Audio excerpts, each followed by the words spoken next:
All right, Shabbat Shalom, everyone.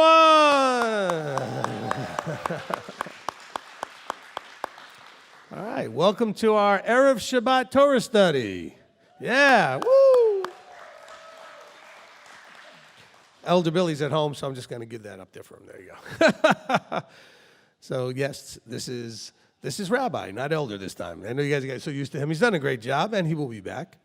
He's dealing with some under-the-weather children and things, so it's that time of year. All right, so tonight is our weekly Torah study, and we're very excited to be going through Vayigash. Vayigash. And so it almost sounds like, oh my gosh. All right, Vayigash, which means and came near, okay? And so we're going to have that Torah study tonight, but as always, when we get together as part of the loving family that we are, and I mean that without any, any cynicism there or sarcasm, because we're a loving family, we always start with prayer and praise. Okay, so if you're online, we got our Shamish team in the back that'll help take down your praises and prayers. Okay, let's keep these to those most urgent, and you can line up over here by the podium. Okay, Rabbi Tom, you can go over here if you want. You're just waiting to read. Oh, the mic's going to come to you? Okay. I don't know where they want you to sit for the camera to get you. Okay, just right there is good. I would like us to pray for Eduardo and Corinne Alcantar. They're in Indiana right now, so let's pray that everything goes well and they can come back here soon. All right, absolutely. Okay. Next, Mr. John. Okay. The mic is coming back to you. Shabbat Shalom, Rabbi. Shabbat Shalom. Last week, I think after Shabbat, my mom, or during Shabbat, had texted me. My Uncle Arthur had an emergency procedure on his bowels. He had an undiagnosed internal hernia. He had to have another procedure in the middle of the week, and he's been on sedation, so he hasn't been really awake that much, so just keep him in prayer. Okay, we can certainly do that. And I don't want to make light of what you just said, but I do want to pray for all of the people out there that may not be awake that much.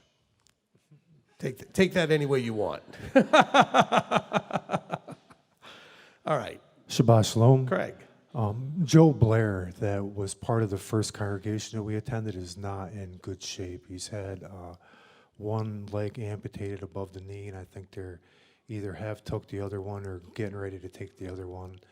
He's been in the hospital for, I think, a couple months, diabetes and all kinds of things that were Is he up uncontrolled. In New York? Yeah, he's up in New York? Okay. He's still in New York. And then his wife being older, and they're just in a really hard spot. So if the congregation can pray for them. And then also I had a really promising job interview today. So if everything works out with that, if it's Abba's will, it'll keep me here in Cleveland and pay us enough. And so it's really the first one that I've had that went well and was promising. So. Oh, good. Awesome. Fantastic. All right, Rick. Shabbat Shalom. Shabbat Shalom. So I have a prayer request from somebody online in our MTOI Facebook group, but they message me frequently. Roger Cressley's having serious medical issues with his neck, and he's having an epidural put into his neck on the 5th, which could eventually lead to him having metal rods put in the back of his neck. So he'd like prayer for that, and he's struggling with getting away from a guilty feeling from his past. So if we could pray for that, appreciate it. Amen. Certainly we can do that. You do realize that we have generations that are growing up right now that are all going to be bent-necked and hunchbacked because they're doing this all the time. So they're going to be, they have to wait till they're 90 to be like that. They're just going to be like that, All right, Michael. Shabbat Shalom. I wasn't going to come up here, but none of my prayers for the last couple weeks have seemed to work. But I suffer from depression, and this spell that I'm in right now is sort of odd because I'm dipping in and out of it. So as if being depressed continually isn't difficult enough, not knowing when or how long you're going to be depressed is even worse. All right, so let me give the advice I give to those that are depressed. Actually, hold on. I got a little note I wrote about this the other day to myself. Let me just read what I wrote here. Let's see.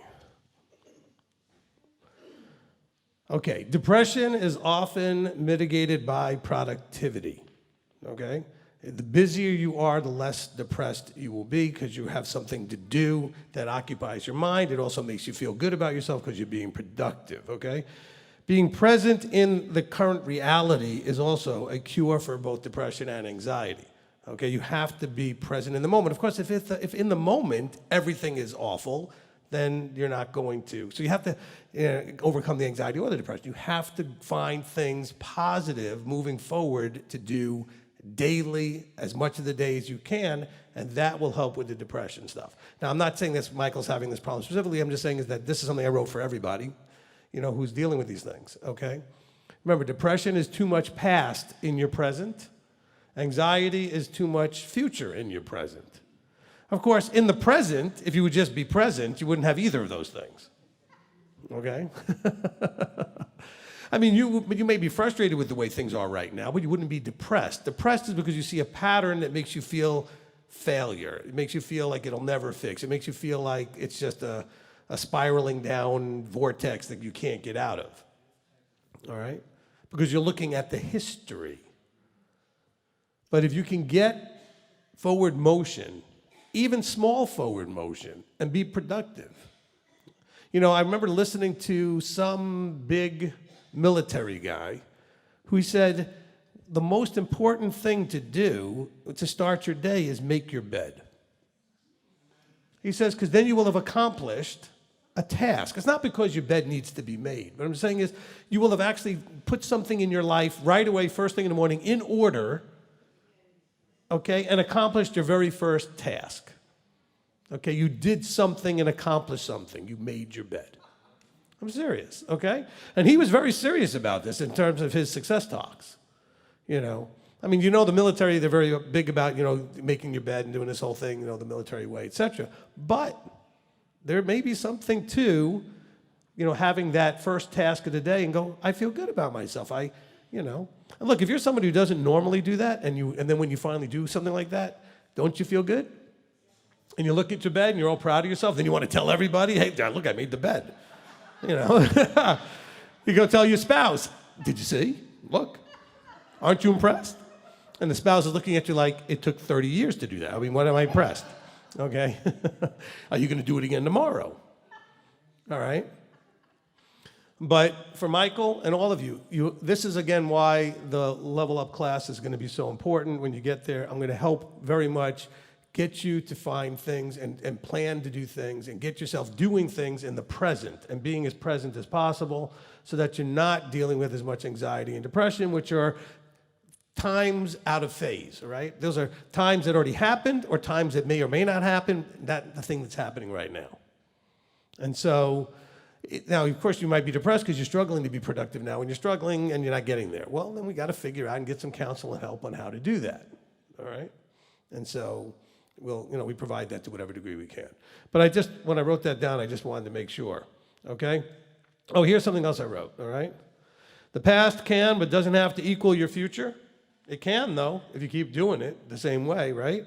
Also, own your past, learn from your past, forgive your past, release your past. All right, you may want to write that down. Own your past, learn from it, because you don't want to just get rid of it and not have learned anything.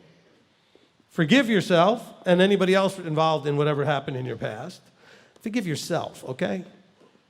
That's the hardest thing that most of you don't do. You can't forgive yourself. And then you wonder why Yahweh doesn't listen to you. Well, because Yeshua tells us in Matthew that if you don't forgive others, he doesn't forgive you. Others includes yourself. Okay? A lot of you have a real hard time, but you don't know what I did. So what? Okay, did you see a woman naked, murder the husband, and then end up sleeping with her? And David did that, and he's one of the greatest heroes of, do you understand what I'm saying? He's a hero. Why? Because he owned it, learned from it, forgave others, forgave himself, and then released it. By owned it means he repented and he, did what he did. That's what you need to do, and that'll also mitigate some of the depression. Same thing with anxiety. Own your future. Be hopeful and optimistic about your future. Release all worry, doubt, and fear about your future. You should be more afraid that being afraid is going to make it so that you never get there. You should be more afraid that being depressed is going to be just causing more of whatever you had before. That should be more depressing. Like, to avoid depression, I'll be really depressed if this is the same way 10 years from now. So I'm going to work and I'm going to fix it. Okay, well, I'm giving away some of the stuff you guys are going to get in the class, but I think it's important that we understand, because this is an epidemic, okay? It is an epidemic. And I can't say I understand what you guys go through, because it's not bragging or anything. I just never get anxiety or depression, because I'm so focused on doing now, and I think that's part of it, okay? And I've always been about, what am I doing now? Where am I going now? And I suffer from frustrations and anger and disappointment and all these other negative emotions in the now, but that's not anywhere near the level that depression is. Because depression can be completely debilitating. Okay? Frustration's not debilitating. It's often motivating. Okay? So is anger and all these other, or disappointment and minor failures, but depression is completely undermines any forward motion. And so hopefully that gives you just a little bit of encouragement that what you want to do is wake up tomorrow morning. You know what? Before you go to bed tonight, okay, have what you're going to do tomorrow. It's Shabbat. You should know what you're doing. I'm going to get up. I'm going to get ready. I'm going to have my breakfast. I'm going to do whatever. I mean, even though it's stuff you do all the time, but actually think about it. And then as you're doing it, because you planned it, even though it's what you do every week, you'll feel like you accomplished something because that was your task. And then when we get to the work week, plan your day the night before so you're not just aimlessly walking around depressed the next day, but you have something to do. Because idle hands, I don't want to go whatever the old saying is, idle hands brings depression and anxiety. When you're sitting around with nothing to do, you got nothing to do but think. And you don't tend to think good and warm and fuzzy things. You think all kinds of horrible nightmares, okay? So you have too much time to think. All right, anyway, Jennifer. Shabbat Shalom, Rabbi. Shabbat Shalom. So I have a praise and a prayer request, and the prayer request actually was related to anxiety, so that'll be covered in the level up. But the praise is that I just completed my second month in my new role. This was end of month, end of year today. And my team actually hit 103% of our goal. And I hit my goal for this month, which is the first time I have gotten to do that yet. So I just wanted to praise Abba because awesome. It was really hard. So awesome. that's it. All right. So let me help both your anxiety people and your depressed people. Okay? Because you just inspired a thought for me. All right? Look, you need to know that no matter what you think of yourself and all the negative stuff, you are capable of still being anybody and anything you want to be. Even though you failed at it for 30, 40, 50, 60 years, whatever. Okay? Because there are stories all the time of people turning their lives around at those ages. Okay? Whatever area you're struggling in. Okay? So from the depression side, you need to know your past does not have to equal your future. You can change that pattern. Okay? You can get out and break that cycle. For your anxiety people, you need to know that the future can be much better than you ever imagined. I'm not talking about like when the book says what Abba has for you is beyond imagination. I mean, just you and your limited belief in yourself could not even imagine what your life could be if you could just start to have hope and believe and start moving in that direction. All right? Just want to encourage both sides of this, the depression side and the anxiety side. Until you believe that you can have that, you can't have it. Because you can't go anywhere you don't believe you can go. All right? And so this is an internal battle. Now, those of you that suffer, you have to fight the battle. All right? I mean, this is not something you just decide, okay, I'm not going to be depressed. Or I'm not going to have anxiety. No, you got to get totally angry, mad, fighting. I mean, you have to go to war with your own head, okay? And just be like, I've had enough. I'm not doing this anymore. See, until you get there, no, you spiral and quit because that's what the depression does. Or the anxiety causes you to get into a depression because you realize I'm never going to get in the future anyway, so now you're back in the depression with the anxiety. No, have enough of all that. Say, I'm not doing this anymore. Do you understand that your life is more miserable when you're depressed and have anxiety than whatever it actually could be? I mean, the way it is right now is not as bad as you're making it because you're allowing yourself emotionally to spiral. But you've decided to see it in such a dark light. Can you say that? A dark light? Okay. Anyway, so I make stuff up. So, but you decide to see things in such terrible terms that your life probably isn't all that bad. I had to say to somebody the other day who was whining about their life, and I said, look, do you live in the slums of, say, Brazil or, India or other places where it's incredible poverty and just, really frightening to live? Do you live in any of those places, third world nations, whatever you want to pick, that your life isn't what you would want when comparing it to other people's lives, but you really have it pretty good, okay? You're just frustrated, and you're feeling like, I can't do it. And you know what? You're right, you can't. As long as you think you can't. There's a very famous saying where the person said, I don't know if it was Edison or one of those guys who said, whether you think you can or whether you think you can't, you're right. Because it's how you think that's going to make the difference. And some of you thinking, why are you talking about that on Shabbat? Because you guys are supposed to have shalom on Shabbat. And if you're filled with depression or filled with anxiety, you have no peace. Okay? And so if I can give you a little something to help, if anything else, put the depression and anxiety on hold for 24 hours. It's Shabbat, for crying out loud, right? So just say to yourself, I can be depressed tomorrow night after sundown. But for the next 24 hours, I'm just going to not be depressed because it's Shabbat. I know that sounds easier but just, all that stuff's still going to be happening and available and in your life later. You don't have to deal with it now. Why do you have to deal with it now? All right, Angela. Shabbat Shalom, Rabbi. Shabbat Shalom. So I have a bunch of praises and a prayer. Okay. So it's been a couple months since I've been here, so I got to go back a little ways. I received my refund on my tiny home finally. It was 2 days after Sukkot. So then I went straight into surgery. When I came out of surgery, that was a little bit rough. But here we are 2 months later, and I have recovered for the most part. There's still a little bit that needs to be done, but I was able to, with the refund, get my water up and running and my electricity up and going. And so I've been here a year, and I have a home. Hallelujah.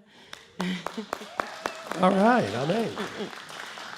And then the other part of the praise is that I just want to praise Abba for all the people who have love in their heart that reached out, made phone calls, brought soup, loaned me microwaves, came and mopped my floor and cleaned my toilets, and just all kinds of very kind, generous things from the Mishpachah here. And I just wanted to praise Abba and say thank you to everybody. Absolutely, amen. And then finally, my prayer is that I could learn to love the unlovable. Okay, awesome. Awesome. I think we can all have that goal. And some of you have the problem of thinking what she's talking about, you're thinking you're the unlovable. When you're not. You're not unlovable. You maybe make it challenging for people to love you. But you're not unlovable. Okay? And of course, you can level up that part of your life to a place where you become more lovable. Okay? All right. Shamash Steve. I just had a comment to your earlier speech. It says, and I had heard it several times in some motivational speeches I hear, is that only the successful are willing to admit they're self-made. Well, there you go. Okay? He said only the successful are willing to admit they're self-made. What is he saying? He's saying whatever success or failure, you're self-made. Okay? All right? And by the way, I'm sure my wife will appreciate you wearing the Chicago shirt since she's in Chicago right now, so you know. Okay, look, it is time to stop blaming your upbringing. Don't blame your parents. Don't blame the schools you went to. Don't blame the government. Don't blame the economy. Don't stop making excuses for everything. Because you know people in all of those same situations that didn't have the same results you did. It's your choices that have gotten you where you are. Oh, but you don't understand. No, yes, you may have had a rough time. A lot of people had a rough time. But what choices did you make in that rough time? Some of you took the rough time and decided to go into sex, drugs, and rock and roll, or whatever you went into as a young person because you lived in a miserable place and you wanted to numb the pain and avoid the pain and do all the other things. Other people made different decisions. And so you can make different decisions starting today. And you'll end up in a different place 5 years from now than you would have otherwise. Because you're exactly where everything you have done and chosen to do and believed has taken you. And you're thinking, I didn't want to be here. No, you didn't want to be there, but each choice you made brought you here to where you exactly are in your life. Because nobody told you to actually think about the choices, that they might actually lead to a destination. That's something that I teach a lot about. All right, so, live stream.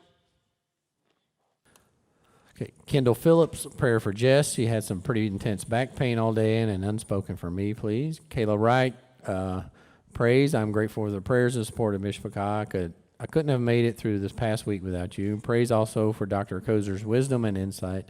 Pain has decreased and mobility has improved, and I'm asking for prayer for residual pain and wisdom navigating. Okay, so we need to pray that since almost a huge part of the congregation goes to Dr. Kozer, we need Dr. Kozer to come here. Okay? Because after all, he knows everybody here because we all go to him, okay?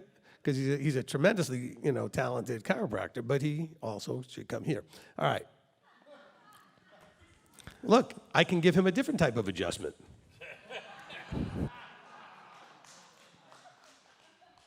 I also straighten out necks, stiff ones.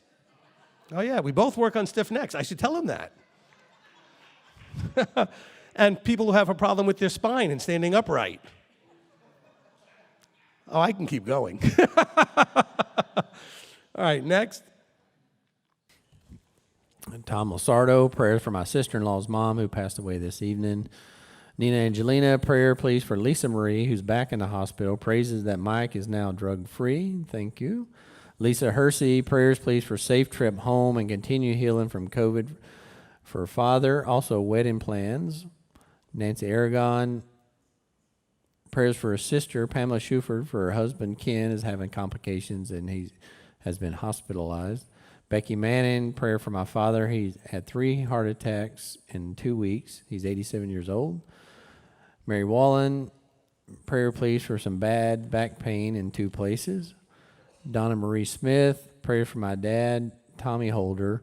The first will be a month since Mama made her journey. He sounded down when I talked to him earlier today.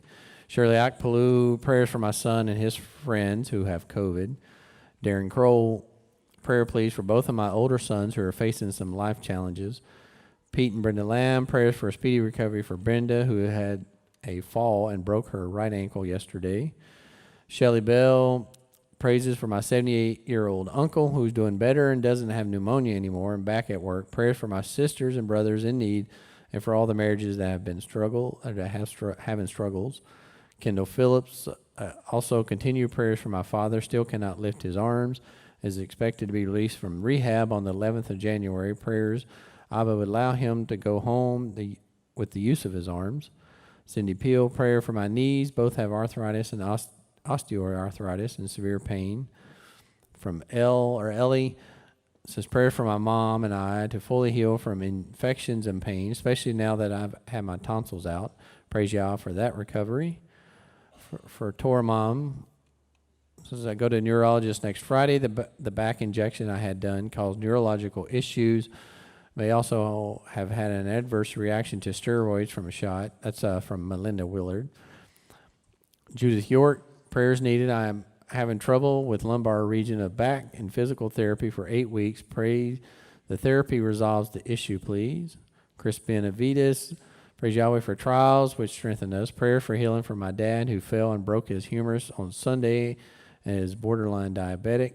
Rachel Ann, prayer for my cousin's boyfriend, who is waiting for an organ transplant and is terrified. Also for my grandma's sister, who's not eating and is about to be sent to a nursing home.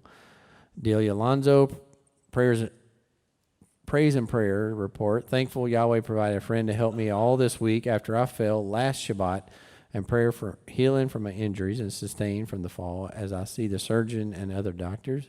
Jonathan Thompson, praise Yah for answering my prayer of a widow's urgent need.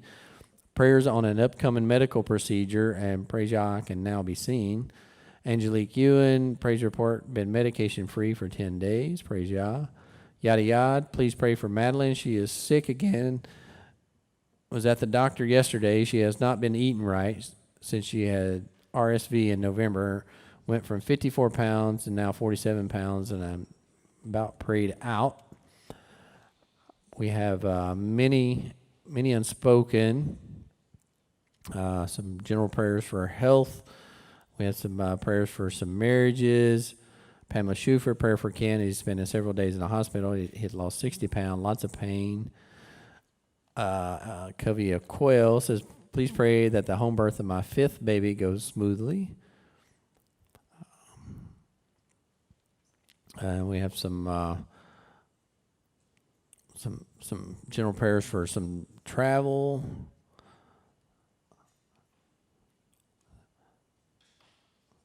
Annabelle Gonzalez, prayer for my mom. She is home on hospice, and doctors said organs are not working anymore. Rachel Ann, prayer for a woman with cancer whose breast is rotting and needs to be amputated. Also for a man with a similar situation in his leg.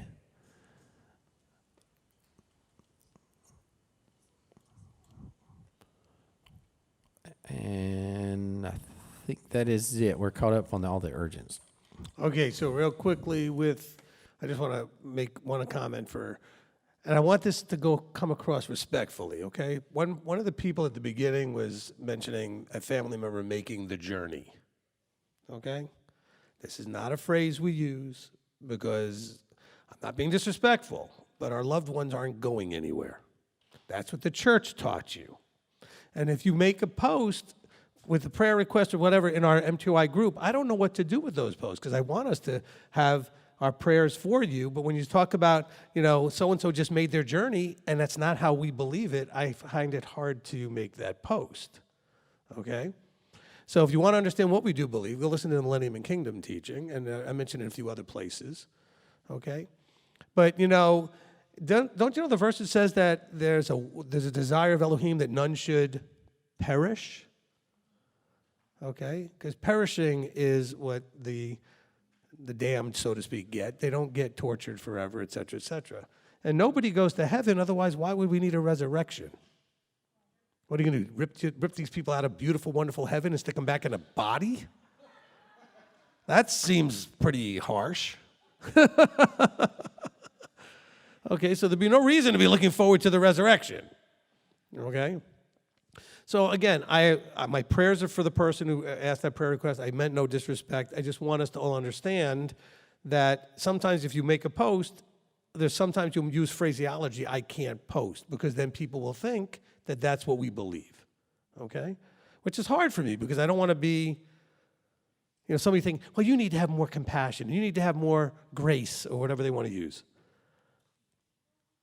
I'm trying to clear up confusion. And I try very hard not to add to the confusion. Okay? And if you want to know what awaits your loved ones, that teaching will help you understand the wonderful potential for where your loved one will end up in the end of all of this in the Millennium and Kingdom teaching. Okay? It's 3 parts. And it needs to be redone because it's old. I mean, that's a long, long time ago. All right? But you can listen to it. I think it's even in audio, but on YouTube. All right? So you can actually watch it on YouTube, but it's only audio, but you can see it there. Okay? I'm not sure, but I think that's the case. It is? Okay.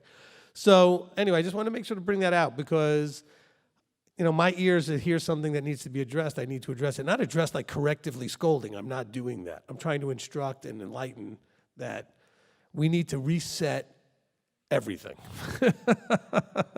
Okay? We need to reset everything. And by the way, notice that we have the adopted daughter section over here. So you guys all sat together. I see how that worked out. Okay. All right. Gary, Shamish Gary.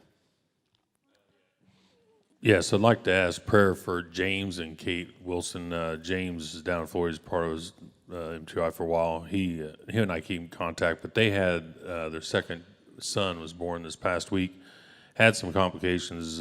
Basically, long story short, the child was stuck in the birth canal and finally was delivered, but had some complications to do that. Had to be resuscitated. Had some seizures and things, and so they're dealing with a lot with that going on. So just want to keep them in prayer. Also wanted to praise Father because we've been dealing with our own issues and things, but always things just come along as they need, sometimes, and just to remind us that He's there. But so we now have a second car, which is going to help us a lot. So that's been a long time, and just the financial blessings He's been giving us as we need it, and just being wise with it and things like that, trying to be a good steward and all that. But also having my daughters down this week was nice to see them. So just there's little respites He gives us and things is much needed at the time, and I just want to praise Him for that. Awesome. That's right. I forgot the Troyers brought your car down, right? Yeah.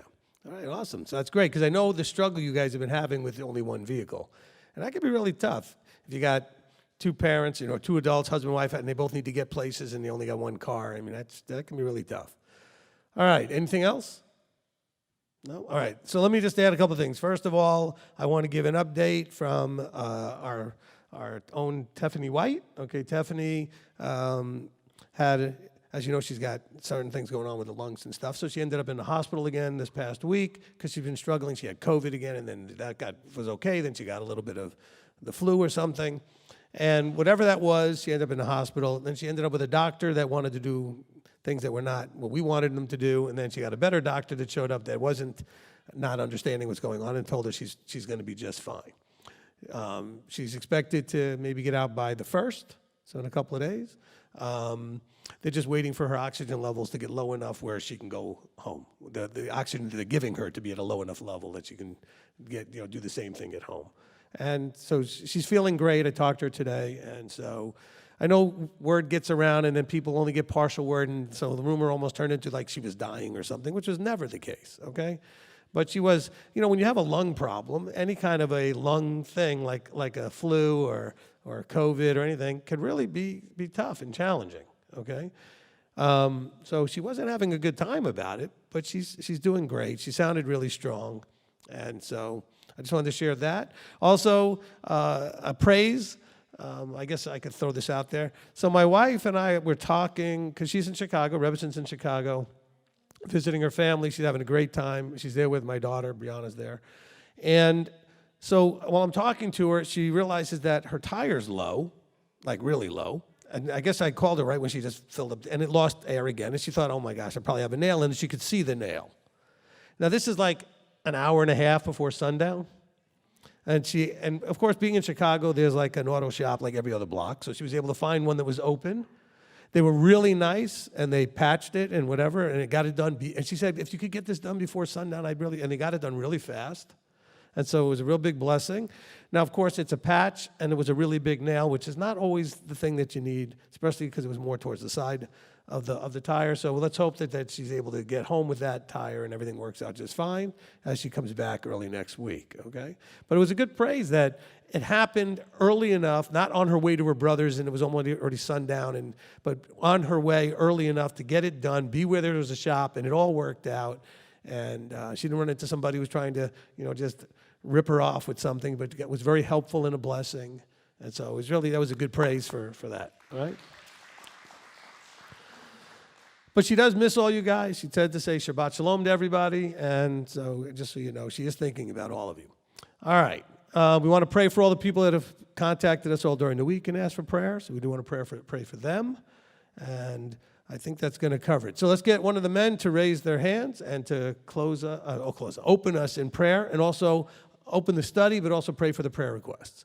All right, let's get, I don't know.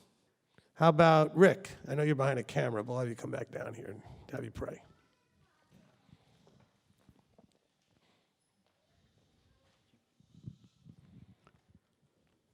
Avinu Malkeinu, our Father, our King, we honor you, we thank you for all that you do for us, and we put before you the prayers of the requests that these people have asked for, that you would hear them. We know you'll answer them in your timing and in your way, and it will be perfect. We ask that you be with us during this study, that we may have open ears and minds and hearts to understand and see and receive and put into practice what you have for us. In Yeshua's name we ask this, amen. Amen. Amen. All right. Now, okay, so for tonight, what we're going to do is we're going to read this week's Torah portion. Then we're going to when we finish reading, I'll share some announcements and updates of what's going on, and then we'll go ahead and discuss the Torah portion. So this week's Torah portion is Vayigash, which means and came near. It's Genesis 44:18 to 47:27, which is one of the rare Torah portions that starts in the middle of a chapter and ends in the middle of a chapter. Okay? You'd think that they all start and end at beginnings and endings of chapters, but it doesn't always work that way. All right, so that being said, we're going to have 7 readings. So we have 7 chairs, so we can come up and read. 6 plus Rabbi Tom. Okay, there we go. And I always find it interesting to see how you guys jockey for which seat you think is the better one to go on. Okay, so I won't mention which one has all the names that you want to avoid. Oh, someone's like, oh. But we have one of those. Okay. So we're going to read this. And so what I want you to do while we're going through this, first of all, I'd like you to be paying attention. Turn off whatever. If you're at home, turn off any distractions because we are going to read the word. And I would like you to be open to receive whatever he may inspire you with. It may be a comment, it may be a thought, maybe a question or an insight.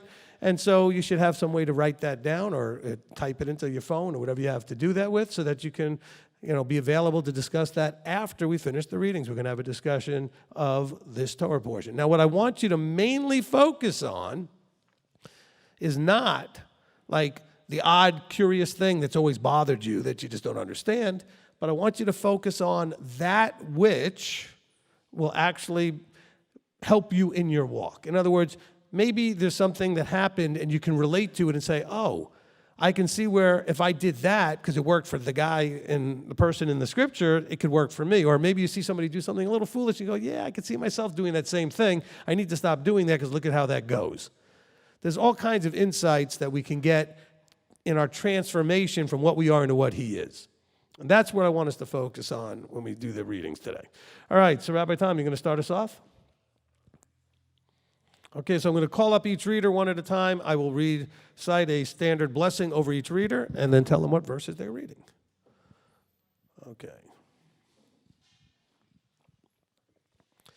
He who blessed our fathers, Abraham, Isaac, and Jacob, may he bless Rabbi Tom, who's come up to honor Yahweh in the Torah. May the set-apart one bless him and his family and send blessing and prosperity in all the works of his hands. Amen. Okay, you're going to start in verse 18 and take it to the end of the chapter. But he said, far be it from me to do this. The man in whose hand the cup was found, he becomes my slave, and you go up in peace to your father. And Yehuda came near to him and said, O my master, please let your servant speak a word in my master's hearing, and do not let your displeasure burn against your servant, for you are like Pharaoh. My master asked his servant, saying, have you a father or a brother? And we said to my master, we have a father, an old man, and a young child of his old age, and his brother is dead, and he alone is left of his mother's children, and his father loves him. And you said to your servants, bring him down to me, and let me set my eyes on him. And we said to my master, the boy is not able to leave his father, for if he leaves his father shall die.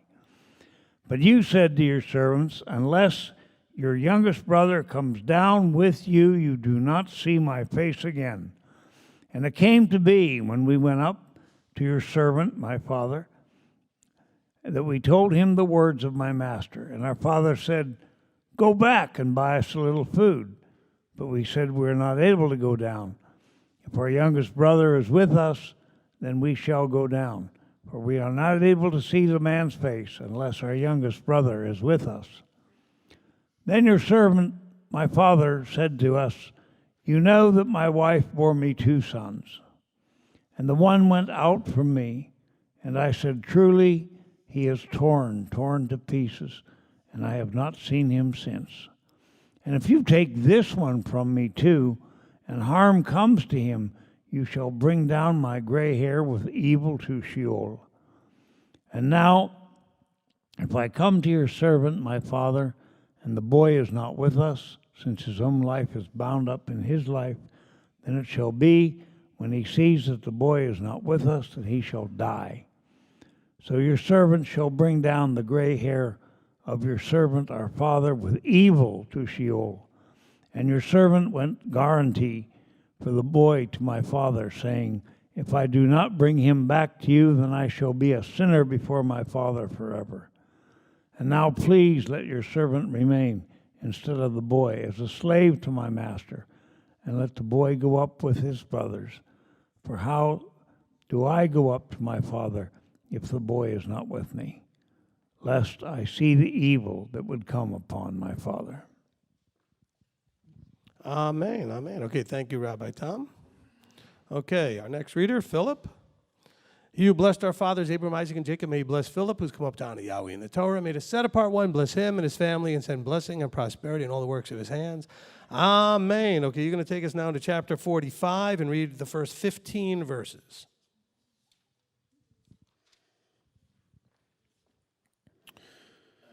And Joseph was unable to restrain himself before all those who stood by him, and he called out, have everyone go out from me. So no one stood with him while Joseph made himself known to his brothers. And he wept aloud, and the Mitzrites and the house of Pharaoh heard it. And Joseph said to his brothers, I am Joseph. Is my father still alive?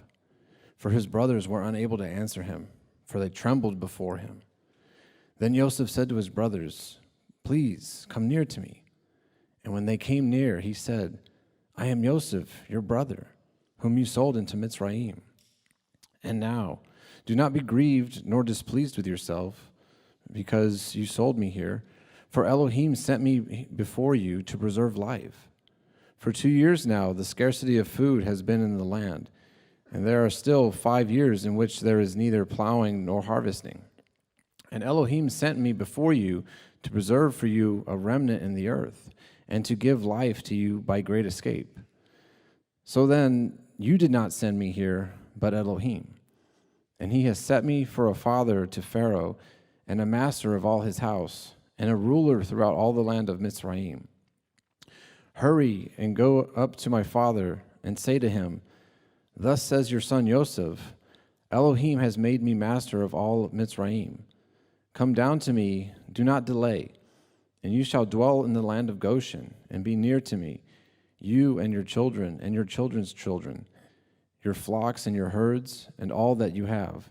And I shall provide for you here, lest you and your household and all that you have come to poverty, because 5 years of scarcity of food are still to come. And look, your eyes and the eyes of my brother Benjamin see that it is my mouth that speaks to you.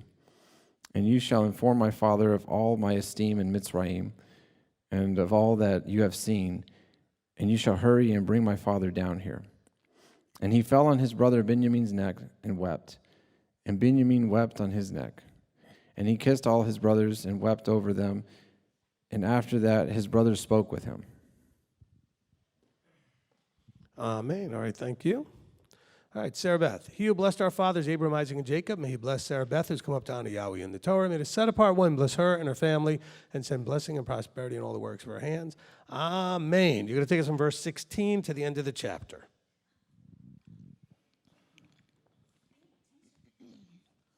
And the report of it was heard by the house of Pharaoh, saying, the brothers of Joseph have come. And it was good in the eyes of Pharaoh, in the eyes of his servants. And Pharaoh said to Joseph, say to your brothers, do this, load your beasts and go, enter the land of Canaan, and take your father and your households and come to me, And I give you the best of the land of Mizraim, and you eat the fat of the land. And you have been commanded to do this. Take wagons out of the land of Mizraim for your little ones and your wives, and you shall bring your father and come. And do not be concerned about your goods, for the best of all the land of Mizraim is yours. And the sons of Israel did so, and Joseph gave them wagons, according to the command of Pharaoh, and he gave them food for the journey. He gave to all of them, to each man, changes of garments, but to Benjamin he gave 300 pieces of silver and 5 changes of garments. And he sent to his father 10 donkeys loaded with the best of Mizraim, and 10 female donkeys loaded with grain and bread, and food for his father for the journey. So he sent his brothers away, and they left. And he said to them, do not quarrel along the way. And they went up out of Mizraim, and came to the land of Canaan, to Yaakov their father. And they told him, saying, Joseph is still alive, and he is governor over all the land of Mizraim. And Yaakov's heart ceased, for he did not believe them. But when they spoke to him all the words which Joseph had spoken to them, and when he saw the wagons which Joseph had sent to transport him, the spirit of Yaakov their father revived. And Yisrael said, enough, my son Joseph is still alive. Let me go and see him before I die. Amen, amen. Okay, Craig. He who blessed our fathers, Abraham, Isaac, and Jacob, may he bless Craig, who's come up down to Yahweh. In the Torah, made a set-apart one, bless him and his family, and send blessings and prosperity on all the works of his hands. Amen. And inspire you in the pronouncing of all the names. Okay, chapter 46, verses 1 to 18.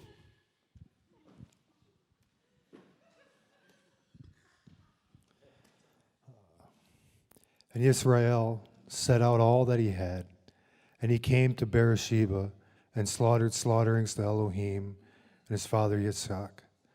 And Elohim spoke to Israel visions of the night, and said, Yaakov, Yaakov, he said, I am here.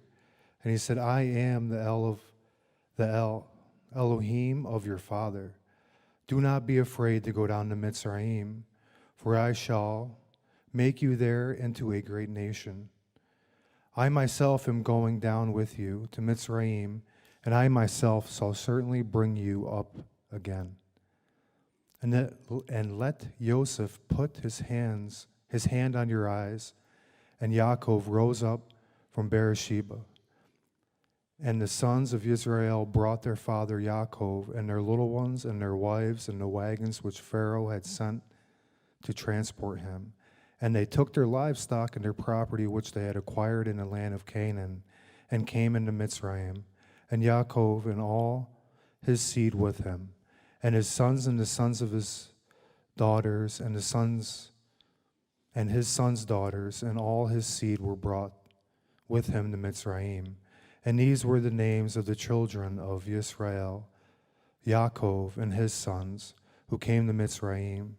Reuven was Yaakov's firstborn, and the sons of Reuven, Hanuk, and Polu, and Hesron, and Comri, and the sons of Shimon, Yemuel, and Yamin, and Yohav, and Yakin, and Sephor, and Shaul, and the sons of the Canaanite woman. And the sons of Lewi, Gershon, and Kohath, and Mari, and the sons of Yehuda, Onan, and Shelah, and Peretz, Zerach, Hur, and Onan died of the land of Canaan.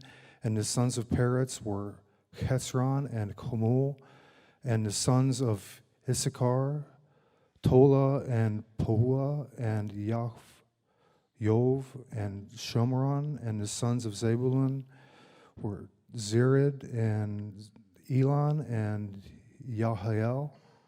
These were the sons of Leah, whom she bore to Yaakov and Padam Haran, with his daughter Dana, and all the beings, his sons and daughters, were 33. And the sons of Gav, Zephion, and Haggai, and Shaul, and Etzron, Eri, Aradai, and Ariel. And these were the sons of Asher, Yimnah and Yishah and Yishwi and Bera and Sari and their sister.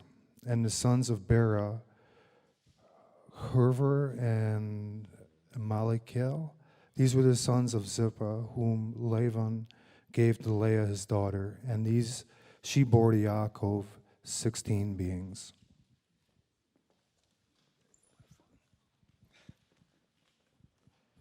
All right, thank you, Craig. All right, Jason. He who blessed our fathers, Abraham, Isaac, and Jacob, may he bless Jason who's come up to honor Yahweh in the Torah. May the set apart one bless him and his family and send blessing and prosperity in all the works of his hands.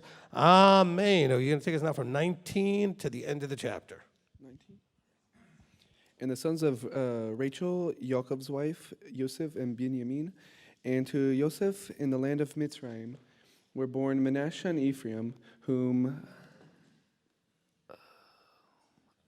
Aseneth, the daughter of Poreh, priest of On, bore to him.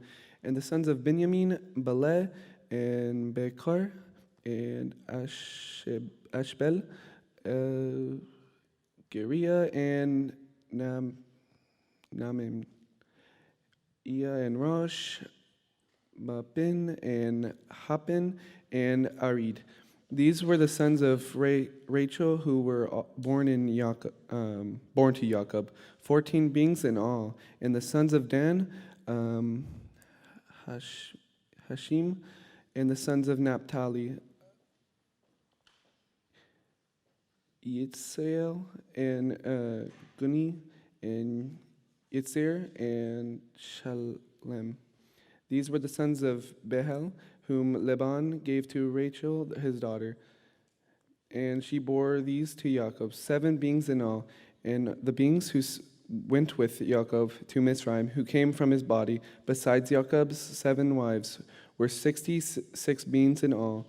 And the sons of Yosef, who were born to him in Mitzrayim, were 2 beings. All the beings of the house of Jacob who went to Mitzrayim were 70. And he sent Yehuda before him to Yosef to point out before him the way to Goshen. And they came to the land of Goshen, and Yosef made ready his chariot and went up to Goshen to meet his father, Israel. And when he appeared to him, he fell on his neck and wept on his neck for a long time. And Israel said to Yosef, "Now let me die, since I have seen your face, that you are still alive." And Yosef said to his brothers and to his father's household, "I am going up to inform Pharaoh and say to him, my brothers and those of my father's house who were in the land of Canaan have come to me. And the men are shepherds that have been men of livestock, and they have brought their flocks and their herds and all that they have. And it shall be, when Pharaoh calls you and says, 'What is your occupation?' that you shall say, 'Your servants have been men of livestock from our youth, even till now, both we and our fathers, so that you dwell in the land of Goshen, for every shepherd is an abomination to the Mitzrites.'" Amen. Thank you. Really good job by Craig and Jason with all those names. They were tough. Good job. Okay. Jessica, he who blessed our fathers, Abraham, Isaac, and Jacob, may he bless Jessica, who's come up to honor Yahweh in the Torah. May the set apart one bless her and her family and send blessing and prosperity on all the works of her hands. Amen. All right, you're going to take us into chapter 47 and read verses 1 through 13. Then Joseph went and spoke to Pharaoh and said, "My father and my brothers, their flocks and their herds, and all that they possess, have come from the land of Canaan. And see, they are in the land of Goshen." And he took 5 men from among his brothers and presented them to Pharaoh. And Pharaoh said to his brothers, "What is your occupation?" And they said to Pharaoh, "Your servants are shepherds, both we and also our fathers." And they said to Pharaoh, "We have come to dwell in the land, because there's no pasture for your servants' flocks, for the scarcity of food is severe in the land of Canaan. And now, please let your servants dwell in the land of Goshen." And Pharaoh spoke to Joseph, saying, "Your father and your brothers have come to you. The land of Mitzrayim is before you. Settle your father and brothers in the best of the land. Let them dwell in the land of Goshen. And if you know of capable men among them, then make them chief herdsmen over my livestock." And Joseph brought in his father Jacob and set him before Pharaoh. And Jacob blessed Pharaoh. And Pharaoh said to Jacob, "How old are you?" And Jacob said to Pharaoh, "The days of the years of my sojournings are 130 years. Few and evil have been the days of the years of my life, and they have not reached the days of the years of the life of my fathers in the days of their sojournings." And Jacob blessed Pharaoh and went out from before Pharaoh. So Joseph settled his father and his brothers and gave them a possession in the land of Mitzrayim, in the best of the land, in the land of Ramesses, as Pharaoh had commanded. And Joseph provided his father and his brothers and all his father's household with bread for the mouth of the little ones. Now there was no bread in all the land, because the scarcity of food was very severe. And the land of Mitzrayim and all the land of Canaan became exhausted from the scarcity of food. Amen. All right, Janet. He who blessed our fathers, Abraham, Isaac, and Jacob, may he bless Janet, who's come up down to Yahweh in the Torah. May the set apart one bless her and her family and send blessing and prosperity in all the works of her hands. Amen. Okay, you're going to take us now from verse 14 to 27. And Joseph gathered up all the silver that was found in the land of Mizraim and in the land of Canaan for the grain which they bought. And Joseph brought the silver into Pharaoh's house. And when the silver was all spent in the land of Mizraim and in the land of Canaan, all the Mizrahites came to Joseph and said, "Give us bread, for why should we die in your presence? For the silver is gone." And Joseph said, "Give your livestock, and I give you bread for your livestock, if the silver is gone."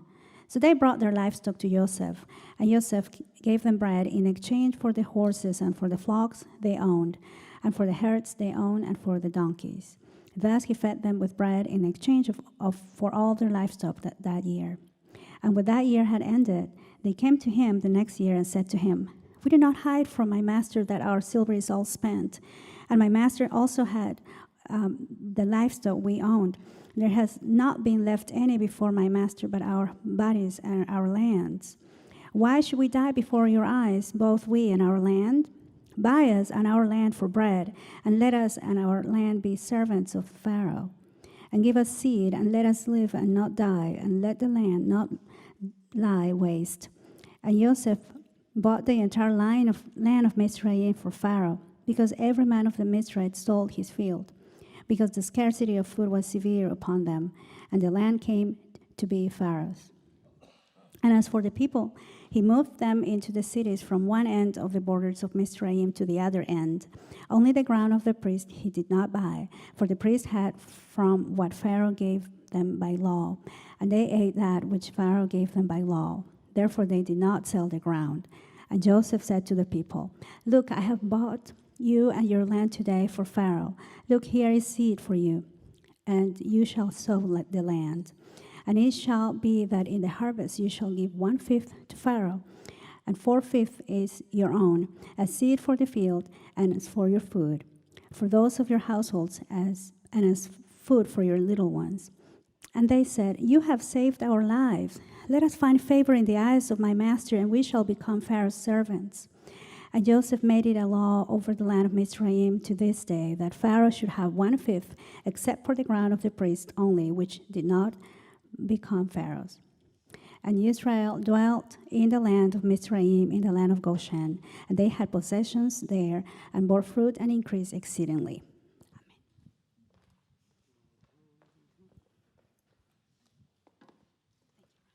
All right, thank you, Janet. Thank you to all the readers.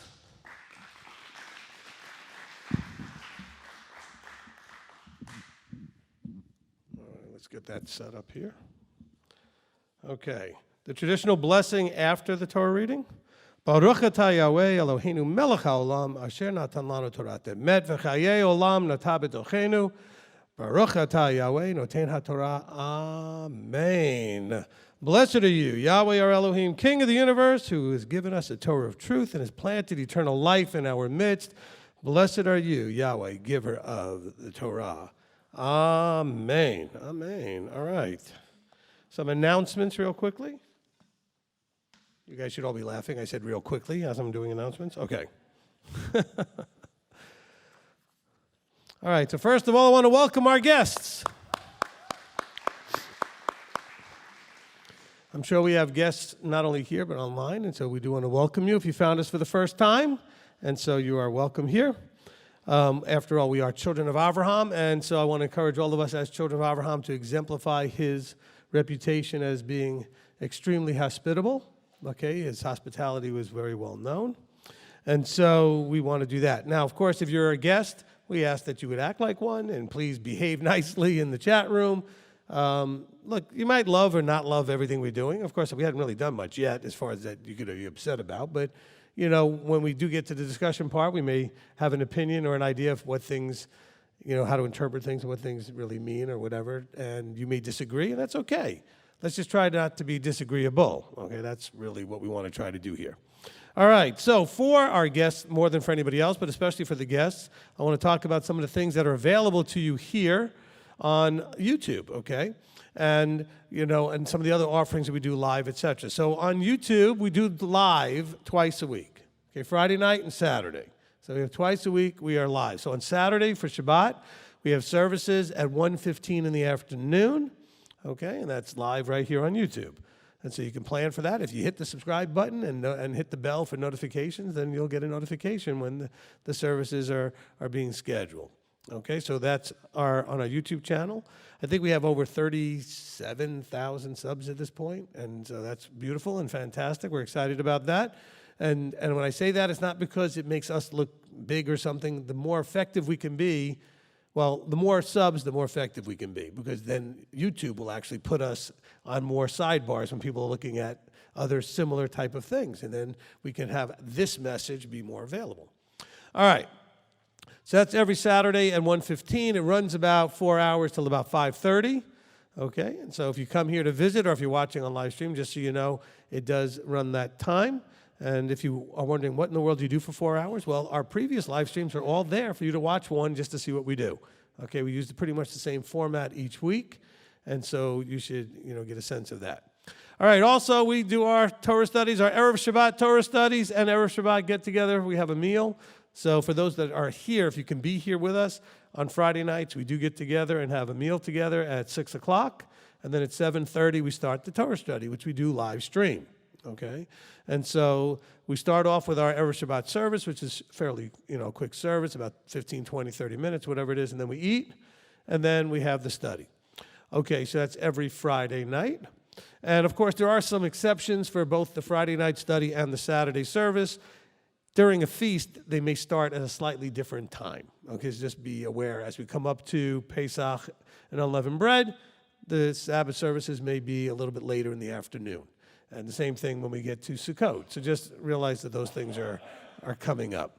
All right. Now, on Tuesday nights, on Erev Shabbat, we used to do it on Tuesdays. I still get that in my head. When we do our Torah studies, so it's a weekly Torah portion where we go through the one-year cycle from Genesis to Deuteronomy. These are broken up to what's called Torah portions or Parshas. And so the Parshiot or the Parshas are 4 or 5 chapters. Okay, right now we're getting towards the end of Bereshit, at the end of Genesis. Okay, and so we're just about concluding there. So in a week or two here, we'll be starting Shemot, Exodus. So that's kind of exciting. And we have a Parsha schedule on our website if you want to see what are the upcoming Torah portions in the order. I don't think I put dates on them, but I just at least put them so that you know which one is next. Okay, so by the way, that cycle starts Sukkot, at the end of Sukkot, right afterwards, then it starts. And it ends right before Sukkot. So that's why we're up to Genesis. You're like, why would we be in Genesis in almost January? Well, because we started right after Sukkot, okay? So that's the cycle.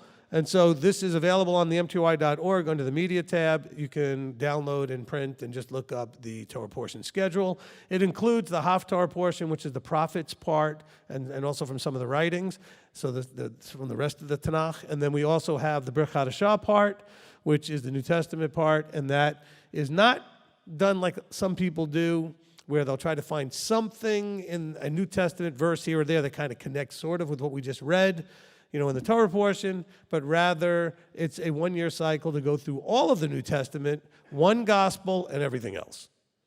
So the one gospel we're doing this year in this cycle is Matthew. Then next year we'll do Mark, then Luke, then John. Okay, so over the 4 years we'll get all the gospels done, but then it's Acts all the way to Revelation.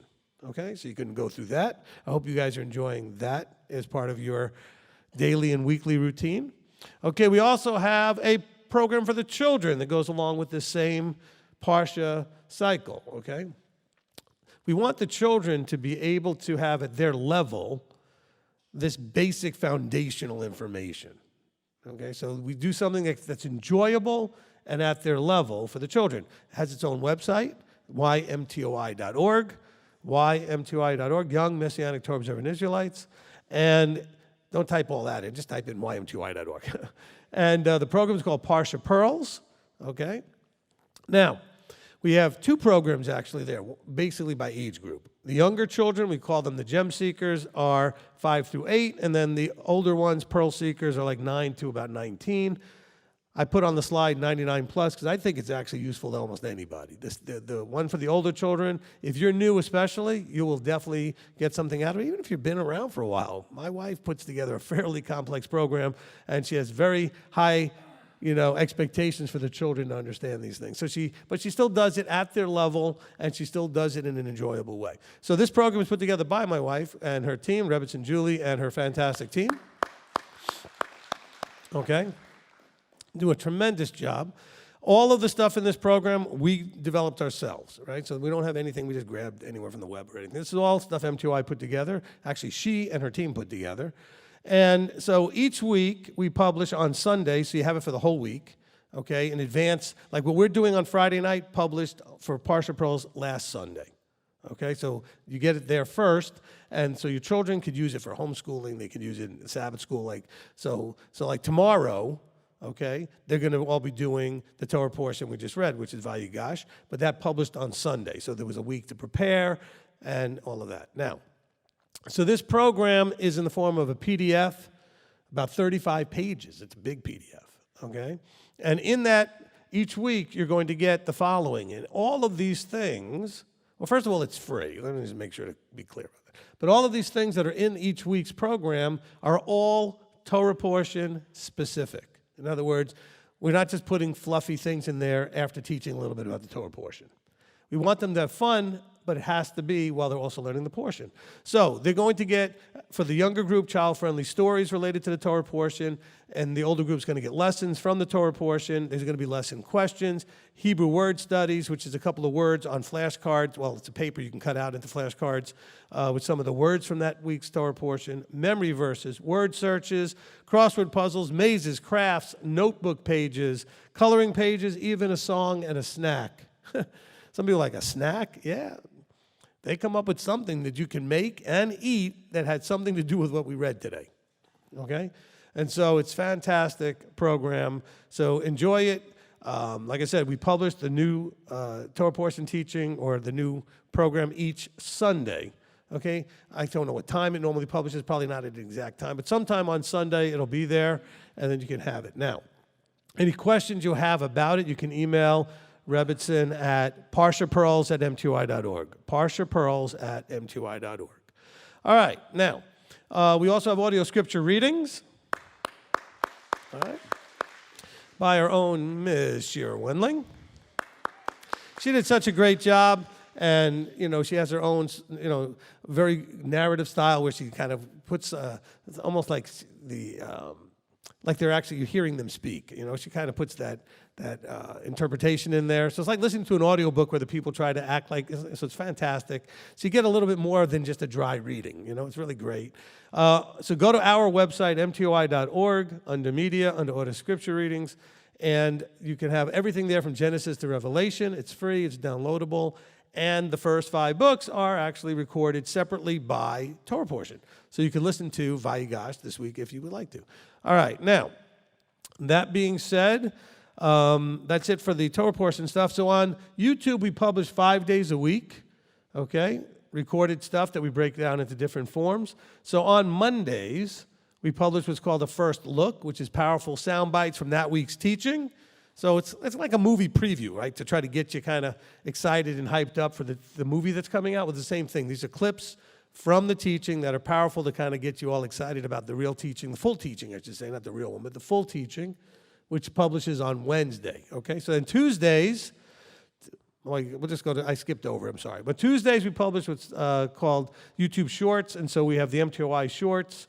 I think these are called Rabbi Trails on the app, okay? And so the shorts are, I think we put 10 of them each week. They're not connected to that week's teaching that we put a first look on Monday, but it's just a bunch of short clips, 60 seconds or less, that can really kind of make you go, kind of poke at you a little bit, make you laugh, make you think, it inspire you a little bit. They're great. All right, especially if you like getting your stuff in small bites, right? These little short, this is for those people that are addicted to TikTok. Now they can go on YouTube and get short videos just as easily, right? Okay, then on Wednesday, the full teaching publishes, and that's the series we have called Be Set Apart. Okay, but I believe this Wednesday we're publishing, I think, the Hanukkah message that I did. Okay, so that'll be exciting to have that up there. Then on Thursdays we publish the Afterburn. So each week when I teach, I also have a Q&A session after the teaching. And that runs about almost as long as the teaching sometimes, about an hour. And that's where people get to share their thoughts, ask questions, get some answers or clarification even about whatever was just taught. I don't know too many teachers that do that necessarily, but it's always been an important part of what I do, is I really want to know, did you understand and receive what I said the way I hoped you would? Because communication is the hardest thing we do. Me speaking and you receiving it exactly how I meant it, or you speaking and the other person that you're talking to receiving it exactly how you meant it, not an easy thing. Anybody ever struggle with that? Okay? And so I like the ability to interact with you. And so we record that and publish it on Thursdays. So the Thursday Afterburn is in other words, it's linked to the Wednesday teachings, the same teaching. Okay, it's almost like getting the teaching redone. It's like getting a second version of the teaching almost, because I get to clarify, going deeper about certain things, and it's very helpful. All right, then on Fridays we have our In Focuses. In Focus is like a little mini teaching that was part of a bigger teaching. Okay, so it was during a regular teaching. I happened to go and clarify something, take about 15 minutes or so, 10, 15 minutes to clarify something, still connected to the bigger teaching, but also was able to hold its own if pulled out and made into a separate little clip, right? So these are short videos that focus on topics that affect our relationship with each other, with our Creator, and they're not necessarily connected to the teaching that was published Wednesday and Thursday, but they're clips from previous teachings, and they, on the teaching, when you're looking at the clip, when you look at the In Focus, it'll tell you what teaching it came out of, like such and such part, whatever, so you know if you want to go hear the whole thing. All right, so we are on social media. You can find us on Facebook and Instagram, okay, MTOI Worldwide on Facebook, MTOI_Worldwide on Instagram. All right, now, so we have our app, and we're all excited about our app. Over 1,400 downloads now, so we're very excited about that. This is going to be the best way to interact with us at some point. It's getting there. It's very effective, okay? And so please go ahead and download the app. It's free, and it's got a lot of great stuff. Easy to navigate. You should have no problem finding anything on there. And so I highly recommend that you download the app. It's MTOI, Messianic Torah Observant Israel, and you see what it looks like on the screen there. That purple square icon there with our logo in it, and download that, and then enjoy having that available to you 24/7. All right, now live programming we do on Thursdays. We have our own Rabbi Tom. He does a program for the teens called Torah Teens. Okay, that's Thursdays at 1 in the afternoon, Eastern time, our time here, 1 in the afternoon, and it's on Zoom. Okay, it's on Zoom. So this is a program that's video chat interactive with Rabbi Tom and the teenagers that are part of MTOI worldwide. This is like, you get people from all kinds of countries that come in, usually on the range of 25 to 30 teenagers at a time that are there on most Thursdays. A lot of them are regulars every week, and they're really dependable. And this is an opportunity for your teenagers on their level, right? Because we got the Parsha programs for the younger children. This is an opportunity for them to go through some books of the Scripture with Rabbi Tom, and they get to ask questions and interact. And this is for teenagers only. So I don't want any adults in the room. I don't want any children in the room, because I want the teenagers to find the freedom to express their own personalities and their own who they are when they ask their own questions, and not worried about what someone might think, like their parent, about their question, like, well, why would you ask that? Didn't I tell you that last week? And that kind of thing. But we want them also to have an experience interacting with a rabbi. so they can learn how to talk to leadership and feel comfortable with that. So some of you are thinking, well, I don't let my children do anything unless I know. All right, so it's a video chat. So stay off camera. I don't mind that you go. Just realize you're going to make it hard for your child to really feel comfortable to do whatever they would normally do and be themselves. And we're looking to help them come into their own when it comes to this walk and asking questions of leadership. Okay? Well, my children should only ask me. Well, no, they need to be able to ask more than just you. Yes, they should ask you. Okay? They should. But what about the things that you don't know or you're not really qualified to answer? And I'm not trying to be offensive, because all of you, no matter who the you are, you all have questions. And then your children asking you, and you have questions. So yes, you should be teaching them. Yes, you should be answering their questions, but you should also be allowing them to start to connect in the vertical structure with additional resources to ask questions. Okay, I'm not trying to usurp or undermine what you're doing in your house. But this is a great experience, because not only are they going to do that, but they're also going to interact with teenagers from around the world, and they're getting to know each other, and then when they run into each other at a feast or an event like that, they already know each other. It's fantastic. Okay? It's fantastic.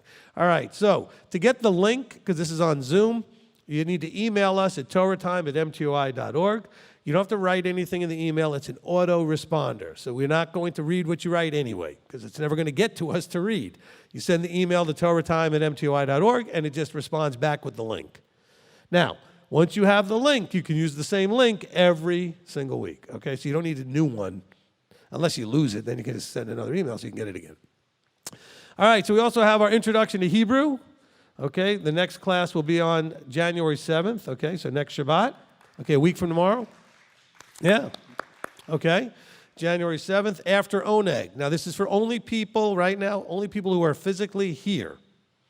Okay, so we do have some people that drive here when we do the classes. That's fine. But I mean, you have to be in the room for the class. We're not broadcasting the class. Okay? So if you're here, you're in the class. And actually, we're already up to like the third or fourth class. So you've already missed the foundational things if you're starting at this point anyway, which is going to be tough to play catch up. Okay? So you'll have to wait for the next cycle. And then at some point, yes, I would like to do this on a Zoom session. Okay, so we could do it by zone.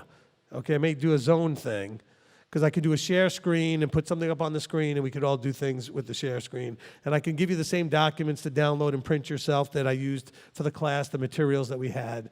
So we'll try to do this by zone at some point. Okay? Now, I just mentioned the zone, so you may be thinking, what is he talking about? Well, now let's go to the zone slide. All right, so 3 times a month, we try to meet with everybody around the world where they are, where it's in their time zone, it's still Shabbat. Okay, so I've broken up the world into 3 zones or ranges of time zones, okay? That's why I call them zone meetings. All right, so zone 1 is the local one here. That's U.S., Canada, Mexico, South and Central America, and any other place that's in that same range of time zones. So if I mention a bunch of countries that are in a zone, and I don't mention yours, but you live in that same range of time zones, I'm still talking about you, okay? Now, so zone 1 meets, and this is really intuitively simple, right? Zone 1 meets the first Saturday of every month. Zone 2, we don't have to go to the slide yet, but I'm just mentioning it meets the second Saturday. So first Saturday, second Saturday. And Zone 3 meets the third Friday. And I'll explain why when we get to that slide. But let's get to Zone 1. So Zone 1, because there are so many people physically in this building that are Zone 1 and outside the building that are Zone 1, that makes it very hard for us to do what we do in this session if we try to make time for everybody. Now, what I'm saying is, so these meetings are a Q&A session with me. Remember I mentioned earlier that everybody has questions? Well, there's a way to get them answered. All right? And so we have broken up the Zone 1 to an alternating deal where on each month it alternates between the live stream Zone 1 people and the people here physically in person, the locals. So January is live stream month. Okay, the live stream gets to do the Zone 1. So if you're on live stream and you live in one of those places in those time zones, you'll be asking the questions. Now, notice I said that you'll be asking the questions. It didn't say that that's all that can attend. You can go to all 3 meetings, no matter where you live. Only the people who live in that zone will get to ask the questions, because it's for them, right? That's the primary focus. But it's great to go to all of them and meet people from all around the world, especially because we use Zoom. Okay, for 2 of the 3 meetings, we use Zoom. You get to see people on camera, etc. All right, so the Zone 1, though, is not on Zoom. The Zone 1 is live on YouTube during the teaching time of that Shabbat. Okay, so, which is roughly around 3:30 in the afternoon, okay?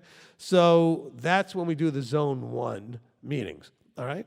All right, so Zone 2. Okay, so Zone 2 is, okay, I didn't mention when Zone 1 was. So January 7th, right? Okay, so then January 14th, the second Saturday of the month, is Zone 2. And that's like the UK, right? United Kingdom, Europe, Africa, and any place that's, say, 5, 6 to about 9 or 10 hours ahead of us. Okay, in that range, all right? And so that's Zone 2. We meet on Shabbat at 10 in the morning Eastern time because that makes it like early to mid-afternoon where they live. Okay? But it's still Shabbat where they live. Because let's face it, on Saturday, when we started about 3:30 doing the teaching time, that's already 9:30 at night in Zone 2, or 11 or 12, depending on where it is in Zone 2. And Zone 3, forget it. It's already like 12 hours ahead and 17. I mean, so I want it to be still Shabbat where you are when we do this, right? So everybody gets a Shabbat interaction with me once a month. Okay. So then we have Zone 3. All right?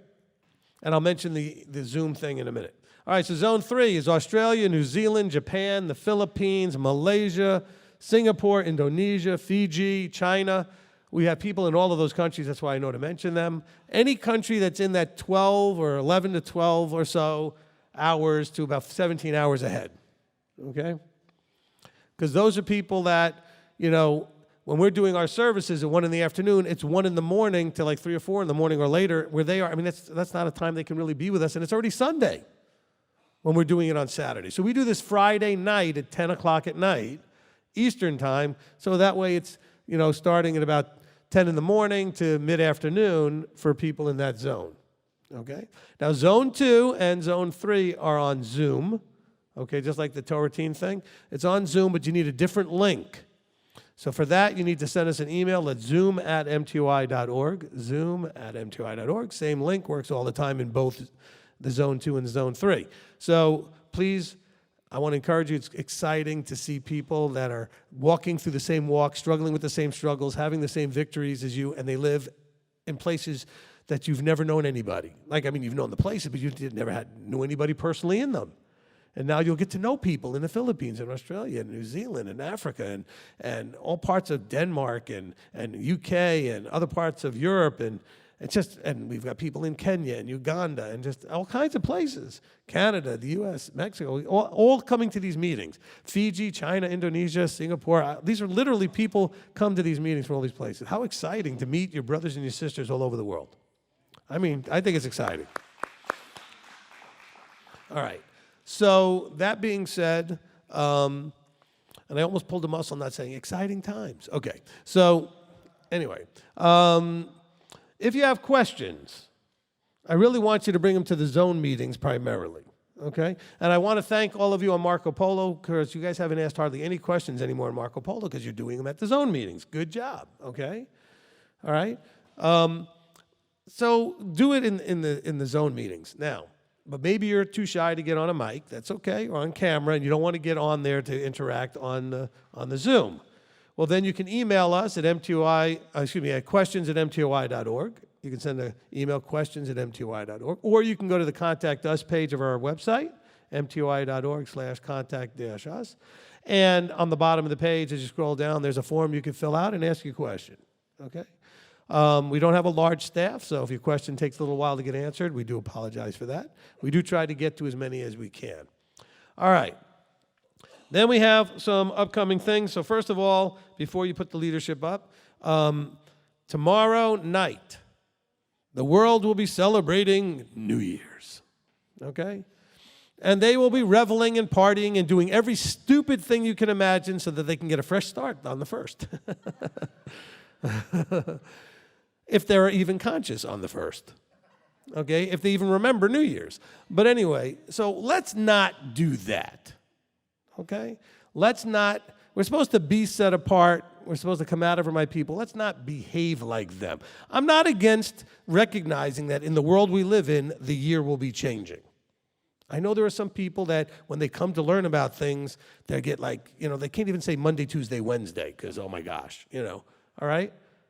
And then they lose their ability to function and communicate. Yes, the calendar will be changing that we all live on from 2022 to 2023 tomorrow night. Now, but what I want us to not do, though, is let's not have big parties getting drunk. You can have a big party if you want. I mean, you just want to get together and have fun and be together. But let's not act like the world acts, okay? All right? So, no, it's not a sin if you watch the ball drop or whatever you need to do. Just, yes, time is a measurable thing, and it's passing, and it's moving. And this is how we mark time in the world we live in, okay? Now, that being said, for you who are here and will be here tomorrow, we will have, I'm going to open up, well, I'm not going to open up. We'll stay open, so to speak, after we have our oneg, after services, like we have a meal together. We'll stay open for a few hours for people to come who are here to stay. We'll have, we'll call it a family game night. You can bring, card games, board games, whatever games you want, or backgammon, chess, I don't care. Bring whatever you want, and have it just put aside until, we get to, after we eat, after services, and we eat, and then we'll kind of clean up, and we'll go ahead and, just have a good old time together, hanging out.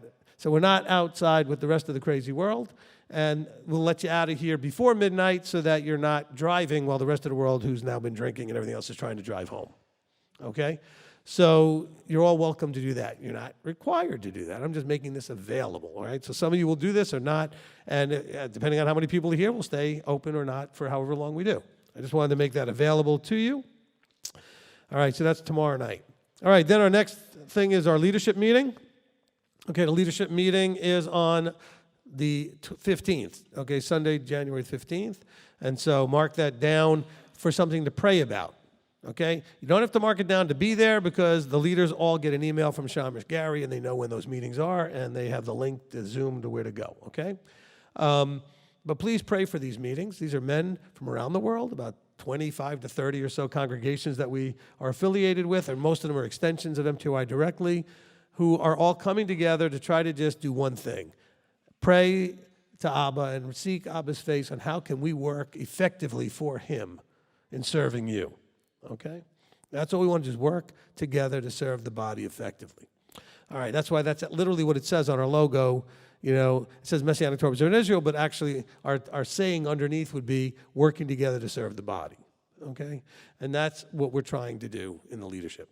So please pray for your leadership. Look, if you got any issues with leadership and are not praying for us, well, then shame on you, okay? Well, because why would you whine to your friend about me or the leadership? Your friend can't do anything about it. If you prayed, you're praying to the only one who could do something about it, okay? Can you believe Rabbi did blah, blah, blah? Well, pray about it. Don't go Lashon Hara speaking and talking bad about the leadership, okay? As a matter of fact, come to the leadership and get clarification. You may be upset about something you misunderstood anyway. All right, then we have Rosh Chodesh. The next new moon is for the month of Shvat, which is on January the 22nd. That's a Sunday night. So we're going to have a busy weekend, right? We're going to have Friday night, Erev Shabbat, and Torah study, then Saturday services, and then Sunday night we're going to come back. After you've already eaten, we're not going to do that again here. Eat at home and then come here for a 7 o'clock Rosh Chodesh, okay? So we're not going to do food here and everything, but we are going to meet, and we're going to live stream that at 7 o'clock on Sunday the 22nd. All right, now, then we have Passover coming. Okay, we don't have a new slide for that yet. We will have one for tomorrow, I think. So Pesach is coming, Passover 2023. All right, registration is now open. I think we have over 50 people registered already. Okay, fantastic. Go to mtoi.org/Passover, and you can go ahead and register. The form that we now have up there has been updated a few times. So if you went and looked at the form a couple of weeks ago, you need to either use a different browser or refresh and kill your cache because it'll bring up the old form just because it already had it in the cache, okay? We have a new form that we put in a couple of days ago, and so that's the form you need. There were some missing things in the final payment page to break down the different YM2I groups. So make sure you have the newest form, and you can fill it out online. I think that Tommy worked it out now so that it's self-calculating, All right, so we can actually type in your stuff, and it should calculate things for you. I haven't tried that yet, but it's supposed to do that. And Tommy, is there also now a thing so that they can upload? Yeah, okay. So there's a way to, after you fill it out, you'd have to download it onto your computer and then upload it to the link that's on the site. Okay, so go on our website, and it'll say here, you can upload here. So you'll fill it out online, download it, save it onto your computer, and then, upload it back into the link there, it'll send it to us. Okay, it's a little complicated, it's the best we can do at the moment. Simpler, you can call here, talk to Marlene, and she'll help you register. Okay, very simple, just call here, and we'll help you get registered. Okay, also, there's now on Subsplash, so I want you to do all of your Pesach. I know I'm going to say this and half of you are not listening, but please go, when you do use the Subsplash to pay, make sure that you're clicking on the folder, on the link that says, because it'll say different choices of things you can do, like building fund and tithes and offering. Look for the one that says Pesach 2023.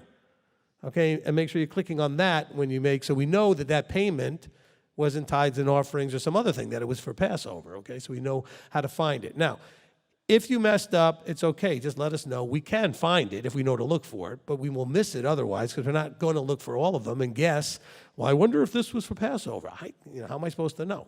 Okay? Oh, but the person said, well, I typed a note. I don't get to see the notes. Okay?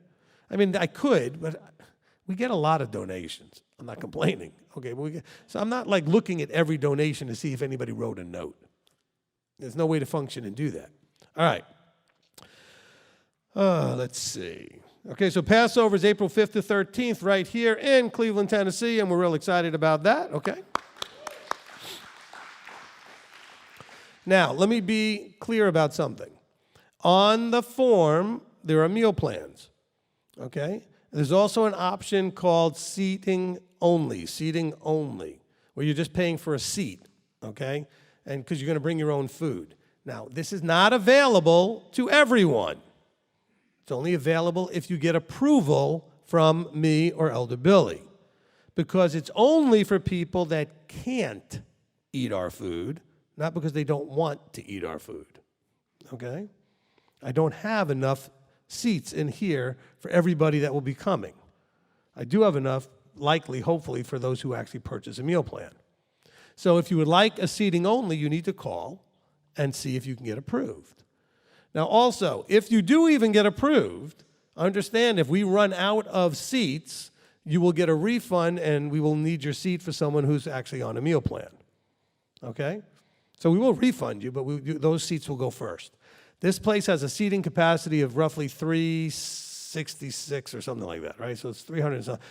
We may have over 400 people, as we generally do for these feasts. If everybody wants to be at a meal, like Passover meal or whatever, I'm going to run out of seats. So I can't do that. We do accommodate the few people that I know cannot eat. We cannot accommodate them. We do accommodate gluten-free, and we do accommodate vegetarian, but we can't accommodate some of you who have really challenging diets. And I don't mean diets because of your choice, because you just don't like to eat certain things. I mean, you cannot, without getting sick, eat certain things. Okay? Like you're diagnosed, don't eat this. All right? Because some of you are like, well, I don't eat anything with this, and I don't eat anything with that. Well, I can't accommodate all of you. And I can't just give you a seat. Now, bear in mind, keep praying for the new building that we're building, because it's going to seat 600, and then we won't have this problem. Okay? All right? Yeah. But we're about 2 years away on that, because we're still waiting on certain government approvals and other things for the bridge we need to fix and other things like that. So, but the architectural documents are almost completed. Actually, I think they're pretty much completed. So we've already gotten all of the plans, designs, and down to the nuts, bolts, and everything that we need for the building. And so this thing is, and we're also going to have for you, I haven't found out when. I got to call them this week and find out when they get back from whatever time they took off for all of this. But we're going to have a beautiful fly-through, fly-over, walk-through video to show you what it will look like. Okay? And the technology is so incredible that it will have actually the colors of the carpets and the fixtures and everything exactly like we're planning. Okay, so it'll really look like what we're talking about, like the thing we actually designed. It won't be just a concept model, it'll be literally what we're planning to do. It's going to be exciting. So I can't wait to show you that when it's now available. It should be available here soon. All right, now, Then we have the Level Up class. Okay, you excited? All right. The Level Up class is the first sort of inaugural run of this class is just for people that can physically be here in this building. Okay, you have to register for the class. It's going to be here at Beth Shalom. We're going to have one on, these are going to be on Sundays, January 8th, January 22nd, and probably also February 5th and 19th as needed. Okay, so I don't know how many, this may take 6 classes. I have no idea how long it's going to take because rather than have, well, this class is going to be this much time and this much thing, I'm going to let it go until everybody finishes all the things that we need to do. And you guys may need more time to do something than I had thought, or you may need less time to do something than I thought, but all together, I'm going to allow your pace to determine how long it goes, right? We're going to get everything done that we need to get done, however long it takes. Good? All right? All right. So people are asking, well, do you know when the classes are? Well, if we have them in February, it'll be the 5th and the 19th. So we're going to give you a week in between so that you can process and work with some of the things that you learned in a class. So give you some time to use it for like a week or two, right? All right. Plus, it gives me time in between to have leadership meetings. So I need the Sundays for that. So that's why we skip a week too, okay? Because in between those 2 classes, in the middle is a leadership meeting. All right. Now, you can call here to register for the class, or you can ask me to register. I need everybody who's going to be in the class to register with me, even if you didn't pay or you're not going to pay until the day of the class. All right? Okay, so payments can be made on that day, cash, check, or money order only. I don't have any way to do plastic on that day. All right, we got currently almost 35 people registered. Okay, so this class probably over 40 people. It's going to be exciting because there'll be a lot of energy to feed off of. You'll have a lot of people leveling up with you, okay? So it'll be very exciting. Now, for all of you in the zones, after I finish the live class, we will make it available to you in the zones, okay? So we'll be able to do this in a Zoom session that will be with a separate link and password so you can only get in there if you paid for the class and that kind of thing. And some of you are thinking, well, why are you talking about this on Shabbat? Because this is something that the body needs, and I'm not doing the business today. I'm just letting you know how it works, that it's coming. I got to have some way to communicate with all of you. And this is the time I get to talk to you, because we don't talk other times. And so the reason I'm doing this course is because this is the stuff that I counsel all day, every day of the week that you guys need help with. And we're going to try to handle it in a way so that, you know, it's kind of like rather than giving somebody the fish, they say, teach them how to fish. I'm going to teach you guys how to fish, okay? So you won't need as much because you'll have the tools you need to do the things you need to get done. All right, so I'm really excited about the class. All right, and that should do it. Any questions, please just contact here or contact me. This is sponsored by my separate ministry that I do personally. So this is how I help people. This is what I do with my sort of funds that I have excess, and I help a lot of people. I've helped a lot of you. Some of you are familiar with this. But it's called GWD, which is Generational Wealth Development, with the object being at some point that I'll be teaching you how to do that, to develop generational wealth. The book that we use, Proverbs, says that if you do not provide for your children's children, you're worse than an infidel. Wow, I can't even provide for me, my children's children. Okay, in other words, you should be overachieving from where you thought, that means that you have to be at a whole nother level, right? Okay. So this isn't about, like, let's figure out how to get rich. It's about how can I get to the next level and the next level and the next level in all the areas of my life, okay? And eventually you'll have all the riches you want, whatever level that is that you want of riches. Riches means different things to different people. You need to be rich in your relationships, rich in your health, rich in more than just money things, right? All right. So anyway, enough of that, but I just wanted to let you know I'm excited how this is coming through, and that will start 1 o'clock in the afternoon till about 4, I guess, 3 or 4 in the afternoon. It may go till 5. I don't know. We'll see how it goes. I may be just so excited to keep running, but we're going to do this on Sunday starting at 1 o'clock in the afternoon. So have a good meal before you get here. We will provide probably water and coffee and that kind of stuff, but, you know, bring a pen, bring a notepad, I will have worksheets for you and stuff, but you may want to take and write down things that come up that you're like, oh, I got to write that down. Okay, so you take notes and be ready for that. All right. Is there anything else on here? No. All right, so that's it for the announcements. And you're like, finally. See, I told you I'd be quick. All right, so now we're going to discuss this week's Torah portion, which means that you get to ask questions, make comments, share your thoughts. If you're online, our Shamish team is going to write that down and take note to read over the microphone when I go to the live stream after I start with the people here live first. So who wants to go first talking about Vayigash?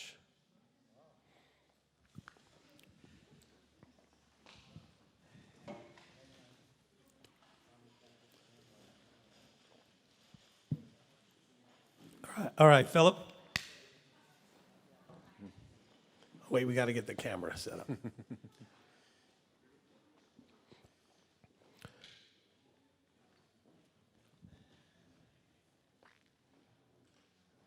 We caught camera 3 sleeping.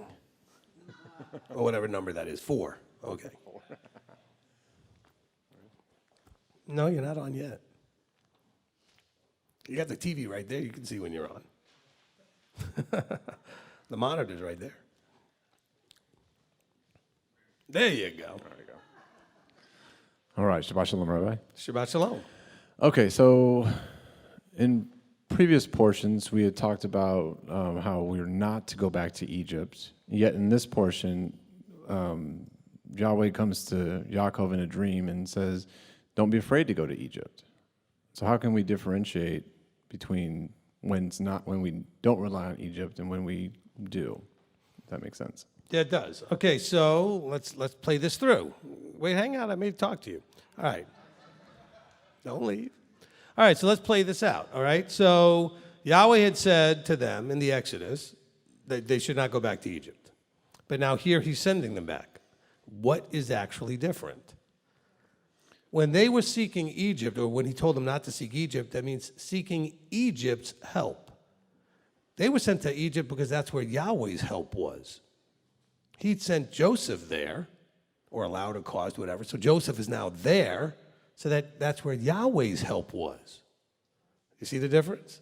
Okay? Mm-hmm. So, yes, we should not seek Egypt. But he sent them there because that's where he was going to provide for them in this specific case. Okay? Mm-hmm. All right, good. I made you stay up there just to go, so you know. Okay, Craig. Chapter 44, verse 32 says, for your servant one guarantee for the boy to my father. If I do not bring him back to you, then I shall be a sinner before my father forever. Do you think in his head that he was that already? Like that has to be they have to have a pretty heavy conscience. They've changed considerably from how they've handled Joseph in the past till now, and yet their father still doesn't know what they actually did to Joseph until right here in this reading. Do you think that somehow could be tied to the forgiving ourselves as well, and the verses about confession, and in James where he talks about the confession of sins? Do you think that was it seems like it would have been a problem of conscience to him? That's okay. So mostly what it was, and you're right about almost everything. I mean, you're right about everything you said, but I mean, I'm agreeing that the main point though was owning it. Okay, but not just owning it, but in this case, owning it in a more public way. Because until they told their father, were they really owning it just amongst themselves? We feel terrible, and we know all this terrible stuff is happening because of what we did to Joseph. Yeah, but you still didn't tell Dad. You're still living a deception. You still haven't owned it. Yeah. That's right? The stuff scary movies are made of, right? Well, yeah. I know what you did last summer. Okay. All right. So they have to own. They have to own it, and that's really the problem. And so it's a conscience thing, which is what you said. It's having a problem with their conscience. I didn't go ahead and read my little brief answers and things, so we'll see which ones you guys hit. So you actually hit my first one, but not from the same angle. So what I wanted to hit from 44:32 is that this is, and I think I talked about it last time, this is referring back to in 43:8 and 9, okay, where Judah offers himself as a guarantor. Okay, so he's referring back to that. And then so that's from last week. And also you compare this to Reuben's offer, which was to offer his children as a guarantee. And that was in 42:37. So in last week, so now we get to see that there's a difference here. So this is now you see it playing out where he's now telling Joseph, by the way, I stood guarantee for this, okay? And so, it's always good when he says something's going to happen or you see it play out, that then we connect the dots back. So remember, he did say he was standing his guarantee, and now he's not actually telling Joseph, look, you do anything to Benjamin, it's on me, okay? All right. By the way, what I want to also put in here, which is in 44 verses, say 18 to about 34, all right? What you see in the way Judah's explaining himself, and what you also see in dealing with his father. So when he's talking about Joseph and when he's talking about his father, Joseph meaning the man back in Egypt. He doesn't know he's Joseph yet. And what you see is there's a certain respect for authority, okay? And knowing that the authority meant what it said. Okay, because you would think today people don't care what people say. I'm just going to show up anyway. Well, he said, don't come back without being me. Oh, who cares what he said? I'm going to come back anyway. No. He said, the man said, don't come back without. We can't go back without. Okay? And then he's telling Joseph, my dad said, I'm going to die if you don't bring back Benjamin. And so he's like, it's taking elders, older folks, authority figures seriously. Now, I'm just going to guess. I think it's a pretty good guess, though. That the reason they did that is because authorities back then meant what they said. See, we have a real problem today because authority figures don't mean what they say. Parents, you tell your children, if you do this, and then you don't follow through. Because you don't, and then they know you don't mean what you say. And then you wonder why they ignore you the way they do, because they know you don't mean what you say. My children do not try things on me when I tell them something, because I've always followed through with my children, and I've always meant what I said. And so if I say something, they live knowing that what I just said will happen if I said it will happen, if they do or don't do whatever, okay? They also know good things, too. If I tell them, if you do this, you're going to get this good thing, they know that's going to happen. So there's a difference in the reaction to the one below to the above, because the above has integrity of word. They said something, they mean it, you know? When I was working at a resort years ago, I had a lady that I was working with, and she was a grandmother. I had just gotten married, I had a little baby. At that point, I only had one little baby. No, I had two. I guess I had two little bays. And she said, can I give you some advice? I said, yeah, please. Because she had grandchildren and everything. She said, you don't have to say things more than once if you mean it the first time. She said, I never told my children anything twice, unless they didn't hear it or something, right? And so because they just like, what? But once they were communicating, because they knew, because I was consistent, that I meant what I said. And so we just don't do that, which is why the children walk around not knowing, okay? And so, there's a funny series of videos that I caught on TikTok the other day that's called Grandma Gen X Boot Camp. Some of you see those videos? So you see some little teenager mouthing off like crazy, and then the screen goes blank and starts to open up like someone's waking up after getting knocked out. And then there's like, well, how you, darling? How you doing? Yeah, you got a little stupid there, didn't you? But see, you can't do that to your children today because the world won't let you do those kind of things. I'll tell you what, my generation, yeah, you'd have been like seeing stars and wonder if you mouthed off the way these children mouthed off to their parents.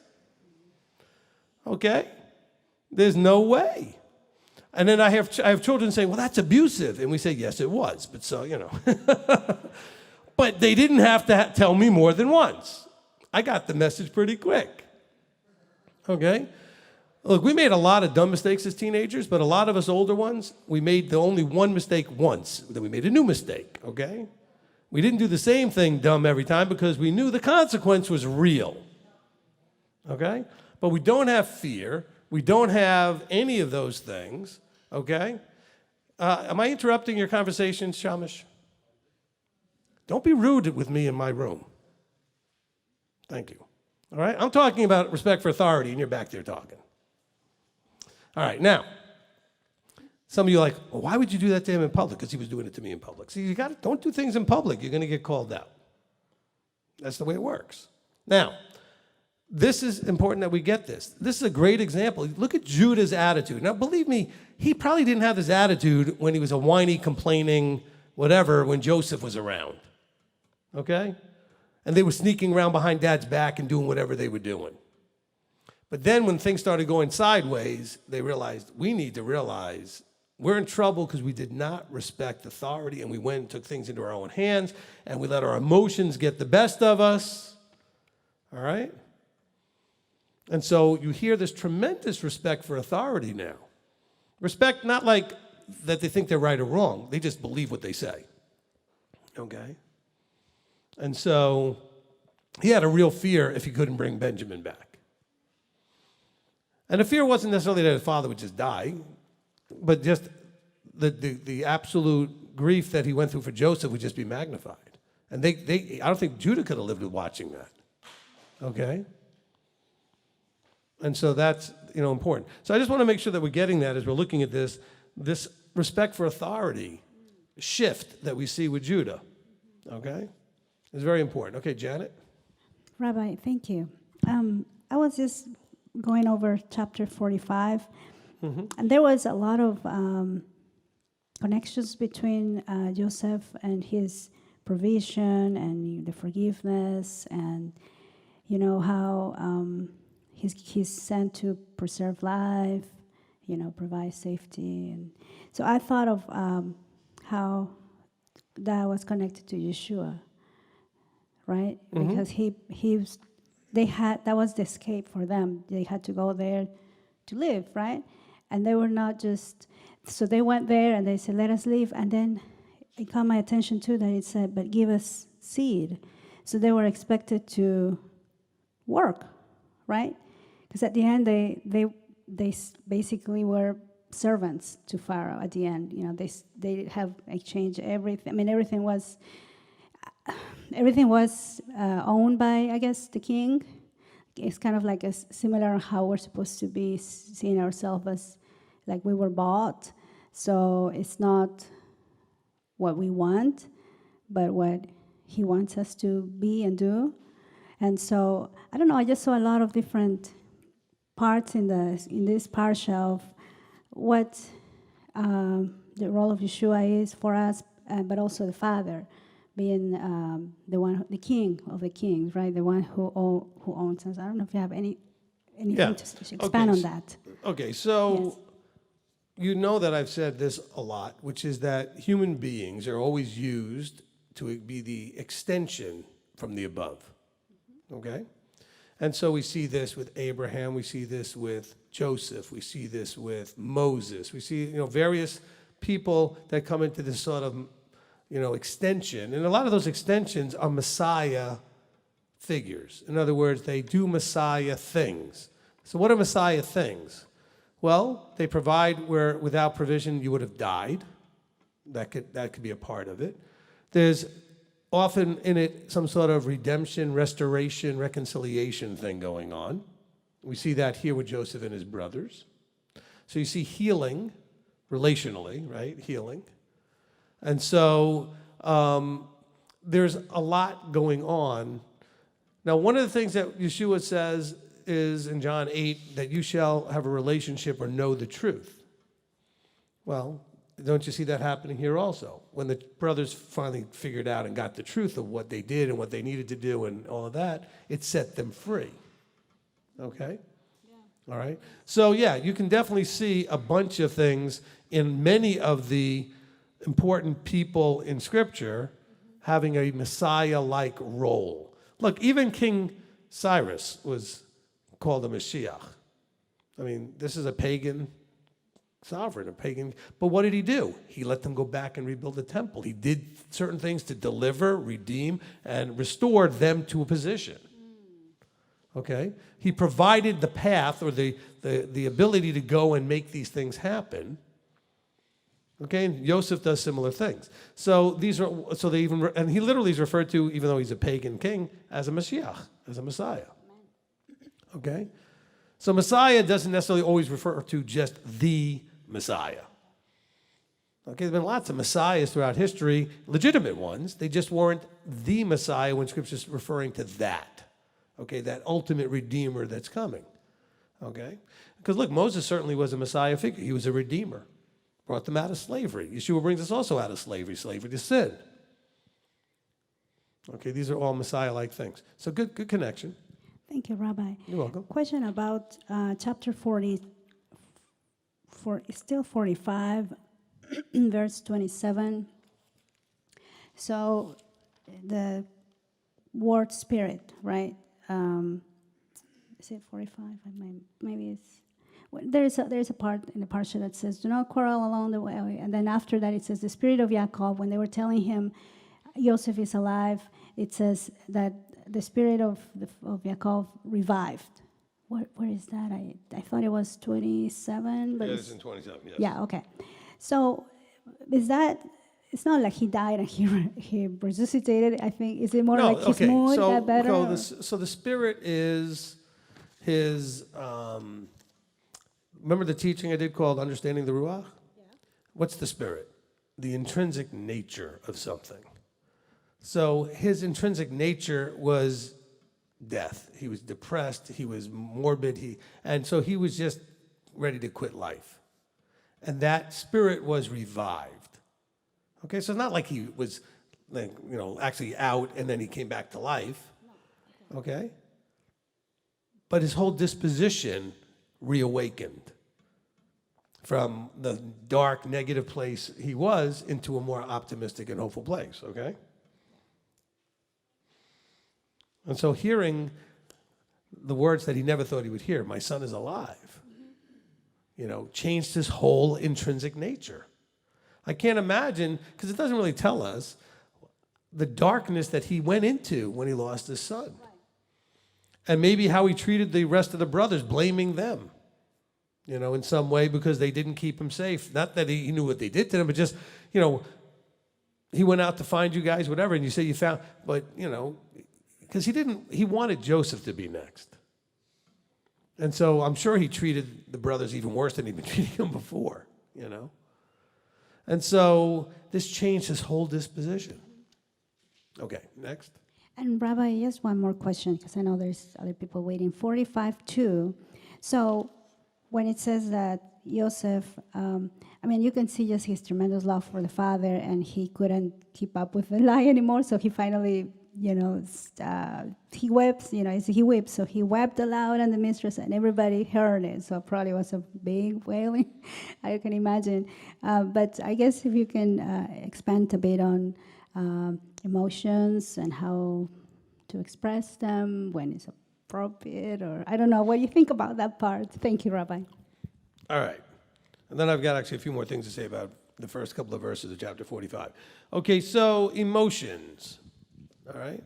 And we're going to talk a lot more about that at some point in the class I'm doing. But look, the problem with emotions is when they're driving decisions and they're driving your actions. Expressing emotion can be very healthy, okay? And can be, you don't want to bottle up your emotions necessarily, but you want to make sure that, okay, I don't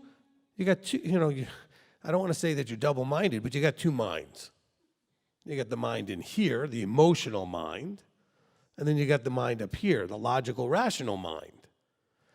And the emotional mind, if it's overpowering the rational mind, will put you in a ditch very quickly. And so that's why Joseph left the room, so that his emotional mind was not going to go on display and say something or do something he really shouldn't have done. Okay? So he left the room and went and cried outside the room. But he still cried because he needed to deal with his emotion. Okay? So don't necessarily bottle up the emotion. You may want to regulate it because maybe your emotion needs to be toned down a little bit. Or maybe you've toned it down so much you've never allowed yourself to feel it. It needs to be turned up a little bit. Maybe somebody out there has been holding on to something where they just have never allowed themselves to really cry and grieve. And you need to go ahead and cry and grieve. Okay? Don't hold it back. But you may want to do that in private, okay? And so our biggest challenge in life is that we make the majority, well, all of our bad choices, probably the majority even of all of our choices, are driven out of emotional mind, not rational mind. You know, where we've rationally and logically thought it through, and it's really what we want to do or not do. It's more because I don't want to, I don't like it, I don't feel like it. It's an emotionally driven thing. Or you go and write that text to somebody because you were all upset instead of thinking through, maybe I need to calm down first, right? And so that's where we have to be careful with the emotions, when we're going to take action from it. Not action privately, action that interacts with somebody else, okay? Privately, yell, scream, make a noise, whatever you need to do to get that cathartic stuff out, whatever you need to deal with, or even have a close friend or somebody that will know how to take it, right, and can help you work through that emotion. I don't think bottling up your emotions helps anything, okay? All right, but you may find that you're too emotional, and that simply means that you're not regulating it. Your rational mind does not have enough authority to say enough, okay, or that's too much. From a rational point of view, not because culture taught you or your mother taught you, or men were always told, boys don't cry, men don't cry. Sure they do, okay? Now, men don't become cry babies, but there are things that anybody, man, woman, doesn't matter, would cry, okay? Men don't cry. Sure they do. Sure they do, okay? And so, does that help answer the question? Okay, good. Now, in chapter 45, those first 4 verses, which is connected to what Janet was asking, Joseph reveals himself privately in an intimate setting, but yet those outside hear it. Not just when he was crying, but later they're aware of what's going on because they can hear it even though it's supposed to be private. So this is, I think, a nice metaphor for Yahweh reveals himself to us privately, but those outside hear of it. Okay? So I think that kind of connected. I wrote that down. Okay. Also with the Messiah sort of thing, in verses 5 through 8, Elohim sent, he says, Joseph says, Elohim sent me before you to preserve life, Messiah ben Yosef. All right? So this is like Yeshua being Messiah ben Yosef. Okay, so all who come to me shall not hunger. Because we think of Messiah ben Yosef as the suffering servant. Yes, because Yosef suffered. But he also, he said, was there. He sent me before you in order to preserve life. And Yeshua didn't come as the suffering servant and die and be resurrected, then we wouldn't have preserving of life. Okay? So these are very much connected to Mashiach. Okay, Steve? All right, first of all, it's you that called me out, and I'm thankful for that because I know I have Rabbi, when I'm off track, isn't willing or isn't scared to say, hey, get yourself right. So appreciate that. And I apologize. I was funning when I should have been listening. So I want to... Apology accepted. Alrighty. All right. And then now in 44:18, I was trying to find something that maybe even kind of touched on what happened to myself here. Is when he says, speak a word in my master's hearing, it's kind of like he's asking, can he talk? And when he can talk, can he be frankful or can he be truthful? Because sometimes it's hard for us to hear what needs to be said. So I kind of saw that in there, and I think we need to learn to receive in order to level up, because like you corrected me there, maybe a couple of years ago, I would have took that more irrationally, the correction like that. But now I realize where I was wrong, and I appreciate being corrected, even though some others might not have received it the same way. So that was a good point I found, and then here it happened just to kind of reassure. All right, good. Listen, this is also important for everybody, because some of you may have a similar experience with me where something came up and I called you out on it to whatever degree. You need to know something. You need to know that had he not apologized, it wouldn't have mattered in terms of me not caring anymore. It was over. It happened. I said what I had. In other words, some of you think when that happens, oh, Rabbi hates me, or he just thinks of me this or that. I don't remember and think about it after it happens. I said what needed to be said. I knew he took the correction because I saw the expression on his face that he received it. I'm glad that he apologized. But just so you know, just because you got the chastisement, just like Yahweh chastises us all the time, he doesn't hold it in terms of against you, like I'm going to be mad at you now, okay? As long as you owned it and received the correction, okay? Now, if you don't own it with me, I'll just think you're being foolish and I'll be disappointed and just hope that it doesn't continue to happen. But if you own it, either way, I'm not holding on to it. I don't think of you and be like, oh, well, you were so rude to me, so I'm just going to like ignore you. Or something. I just want you to know that's with all corrections that you guys get, because you guys will feel like, well, Rabbi, I just thought you hated me. I probably wasn't even thinking of you. And I don't mean that in a bad way. I mean, I don't have time to think about individual people unless it's because they need something and I can fix something or help something. I don't spend time just thinking about each and any individual of you, what you did or whatever, okay? Once it's over, it's over. I don't hold on to anything. And that's what leadership should always do. But I need you to hear it from me so you'll know, because it will happen to you at some point, okay?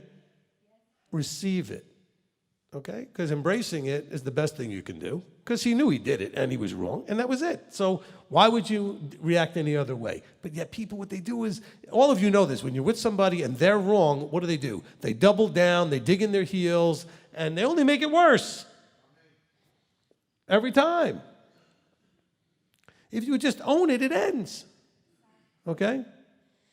You know, I had a friend whose mother would walk in a room when there was a fight going on. She goes, whatever it is, it's my fault. I did it.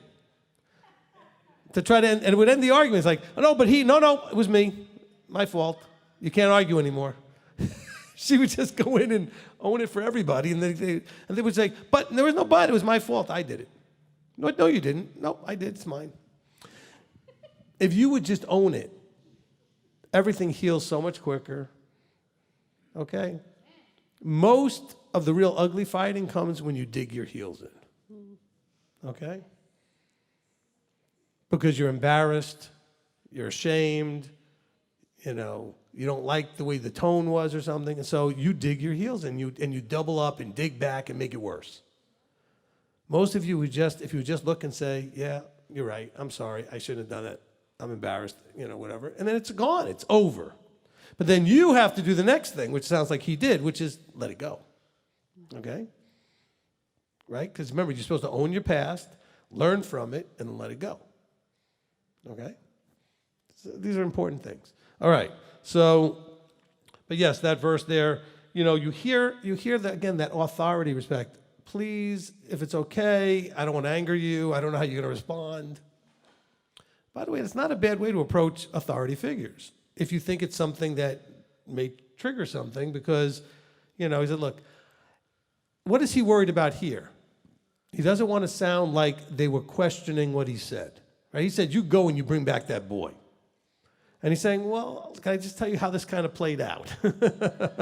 All right, so don't get angry. If it's okay, can I just share this, right? That's a respectful thing to do, okay? Just like when you call me and you want to share 35 to 55 minutes worth of your backstory, and you didn't ask if it's okay to do that, okay? Because I am a problem-solving arrow that's out there, targeted machine or whatever, right? And so I want to know what problem I'm trying to solve with the information you're giving me. I may still want you to share the 35, 55 minutes, but if I don't know what I'm listening for, okay, I have a gift of insight to information like a Sherlock Holmes does with clues in a room. I do that listening to what you're saying and hearing what you're not saying and what you're trying to say. But I can do that only when I know what you think is the problem. Notice I said not what the problem is, but what you think the problem is. Because it may or may not be the problem, but it's what you think it is. But if I know that first, but you're thinking, oh, but you need to know the background first. No, I don't. Okay? I may need it after. Then tell me what the problem is first. Now, some of you are thinking, but once you tell me, it's going to sound dumb, and you don't want me to, so you want to try and build it up to make it sound not so dumb. Well, if I just tell you what my problem is, you're going to look at me like I'm an idiot. Well, I'm smart enough to see through the whole backstory and still look at you like you're an idiot, okay?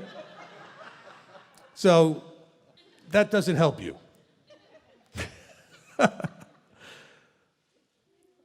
Because you try to throw this volume of stuff thinking it makes your case strong for some dumb thing that you did or didn't do that you should have done or whatever, right? And it doesn't help, but it's you trying to bolster you somehow. But I'm hearing through all of that, all right? But it's respectful then to say, would you like me to tell you first, or can I tell you this first? And I say, well, then I may tell you, look, tell me the problem first, and then tell me the story, and then we can get that worked out. We might not even need the story, okay? You know, because I have a person who will call me up and tell me this huge story about their 37-year-old son who lives outside the house with whatever's going on. And if they tell me the problem is I'm having a problem with my 37-year-old son who lives outside the house, and I said, is it a problem with him doing anything with you? No, it's what he's doing out by himself. Good, let it go, move on. Next question. But they want to tell me for an hour all the dumb things their kid is doing, okay? And my answer is going to be the same after the hour. It's not your problem, but it's my son and I care. That's all true, but there's nothing you can do, okay? He's an adult, doesn't live with you, in another town somewhere, doing dumb things. That sucks, but it's real. It is what it is, okay? And so I might, see, but that, you know I'm going to tell you that. That's why you want to tell me the story. Of course, at the end of the story, there's still nothing that you can do, and there's nothing I can tell you to do except let it go. Because there really isn't anything you can do. But see, your rational mind wasn't functioning. Your emotional mind was doing all of the thinking. And so you couldn't receive, there's nothing I can do. Because you already knew there was nothing you could do. But you couldn't receive that. Because the control freak in you, you know who I'm talking about, all of you control freaks, okay, needs to find some way to make it stop. Make them do what you want. Because I always ask the questions, because people will say, I'm having a problem with my daughter. And then they want to start telling me about, I said, no, wait, how old is your daughter? 42. Does she live with you? Because sometimes they live with them, then there is a problem that I can say, okay. No, she's got her own kids and a family, and she lives in 2 states over. So what's the problem? Well, is it a problem interacting with you? No. Is she doing anything to you? No. So she's doing stuff to herself? Yes. All right, pray about it. I don't know what else to tell you. There's nothing you can do about it. If she will allow you, you could be an advisor. You could try to call up and say, I think this is dumb what you're doing. And she said, well, of course, I've already tried that. I said, well, then it didn't work, so now move on. You know, what else are you going to do? Live in reality, okay? You can't make other people do stuff. Just like nobody can make you do anything. You know that's true. But you won't accept it for other people. All right, so we'll go back from therapy session back to Jennifer. Okay, say hi to the group. Okay, we're doing group therapy now. And make everybody sit in a circle. All right, go ahead. Okay, I just had a couple questions. One was on Genesis 45:5, where Joseph is talking about, he's saying, you know, basically he forgives them because he knows that this was Elohim's plan to provide for them. And so it kind of, what struck me is, and I guess what I'm kind of curious, are there times where because we're being provided for, others are being provided for? Because it seemed like in this situation that all of this was to make sure that that one family was taken care of. And so it's a whole nation that's being taken care of because of this one family. So are there times with us that it's like that too, where maybe... In your seed, the nations will be blessed, right? Okay, Abraham was told that. So absolutely, absolutely. But you know what else you hear here? Okay, you hear here. All right. I'm sorry, but my rational brain is also yellow and crazy and thinks everything that's weird that comes out of my mouth. Okay, so I want you to receive for yourself. Take this as a metaphor when he says, and now do not be grieved nor displeased with yourselves because you sold me here, for Elohim sent me here before you to preserve life. Can you, in advance, which I think Joseph did. He didn't know what it was going to look like, but he did as he went through prison and he went through Potiphar. And, well, I got them out of order, right? So he went to Potiphar, went to prison, etc. He knew something was going to come out of it. But see, what we do is we whine and complain because we can't see. All right? Joseph couldn't see it till this moment. And then he said, I get it now. I was mad at you guys. I was hurt. You guys didn't want me, and you sent me to be slavery, and you just rejected me. But can you see for yourself, when you go through things, you don't know what it's going to look like at the other side of whatever trial you're going through. And you may be going through that trial, and it ends up blessing other people because you went through that trial. Okay? I went through some pretty horrific trials trying to make a living, like a lot of you do. It's a little different, not better or worse, when you do it entrepreneurially and things go well and they crash, and they go well and they crash, and that kind of thing. It's very frustrating, a lot of pain and suffering. But the thing is, I couldn't see until I started doing this that he caused or allowed that so that I could then do this, and this is blessing all of you. Okay? All right? So I don't need the claps, but I'm just saying is, look at the example. I couldn't see it when my wife thought I was cursed, because I would take a job, I'd go from 0 to top producer in that company if I took a job, because sometimes I wasn't just entrepreneurial, but I was in sales or something. I'd go to be top producer, and then within a few months, I was at 0 almost because everything would dry up. Some weird thing would happen, okay? And so she just looked at me like, maybe you're cursed. I couldn't blame her. She wasn't being mean or anything. It just was very bizarre how I would do very well because I had talent to do these things, but somehow it would just, without really any sign or understanding why, it was always bizarre, different things in each situation that would just wreck the whole deal. And it wasn't anything I was doing, okay? I mean, I was in the commodities trading business, and the whole thing got wiped out by a weather pattern called El Nino. You guys remember that big deal in the 90s? And El Nino made all my clients broke because all of the crops didn't do what they're supposed to do at the right time like they're supposed to do because the weather was backwards. Okay? The El Nino effect. And so who could have seen that? And I went from making like $8,000, $9,000 a month to $1,500 a month. And I didn't do anything different. So when I say bizarre, I mean like weather patterns that, so I would wreck the whole Earth's weather pattern just so I would fail so I could be doing this. I don't know, okay? Because that was the last thing I really was doing well and doing well financially before I ended up coming into this, more or less. I mean, I had a couple other jobs that also went weird.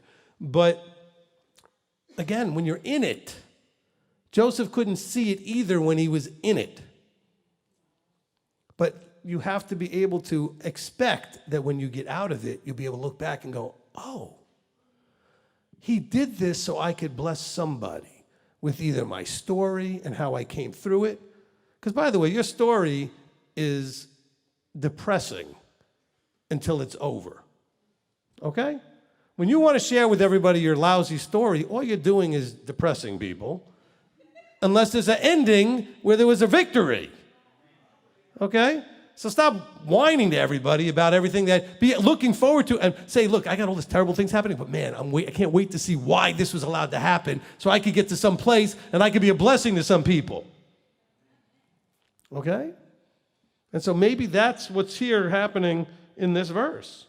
He says, do not be grieved nor displeased with yourselves. All right?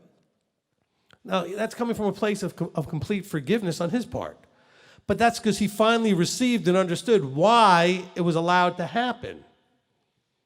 Why it was caused and allowed to happen. Because some of it was probably caused and some of it was allowed. And so it was allowed that his brothers did what they did, and then it was, caused that, the dreams were happening and things that Elohim did to get him into where his position was. Okay? But this is the whole point, though. Okay, for us, remember I said, take what's in here and bring it to you. Be Joseph in your head. We want to think of Joseph as king over Egypt. Yeah, but Joseph was also a slave and a prisoner, which I promise you is worse than anything you're going through. Okay? Where he had to live and the way he was treated and everything else is way worse than whatever you're going through. And yet he I believe, maintained his emunah, right? His belief, faith, trust, that somehow all things work for the good, okay, of those who believe. That's what he believed. He didn't know what was going to come. He just believed something was coming, okay? You know, you will have less anxiety and less depression. We talked about this earlier. If you would just have, you know what belief in something coming is called? Hope. All right? It's called hope.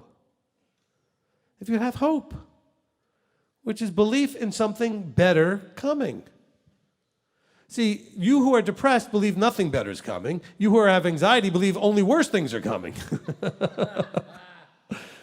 Or you believe that what looks like it's okay is going to come crashing down your ears any moment, okay? But how about hope? Optimism. And belief that all things, I mean, look, you know, we claim we believe, and I'm going to talk about this in the Shield of Belief tomorrow, okay? You know, I think we have a real hard time with belief. We claim, all of us go and tell everybody, well, I'm a believer. Where's the fruit to prove that? Well, I don't eat pork, and I don't do Christmas, and I go to services on Saturday and keep feast. Okay, that's pretty good. Those are mechanical actions of belief. James would agree with that. But do you believe that all things work for the good? Do you believe all of what's said in the book, not just the mechanical, easy things that you do? Do you?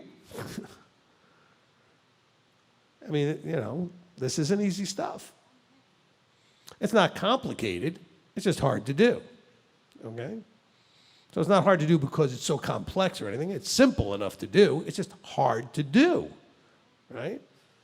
Because you have that emotional mind that's wrecking everything.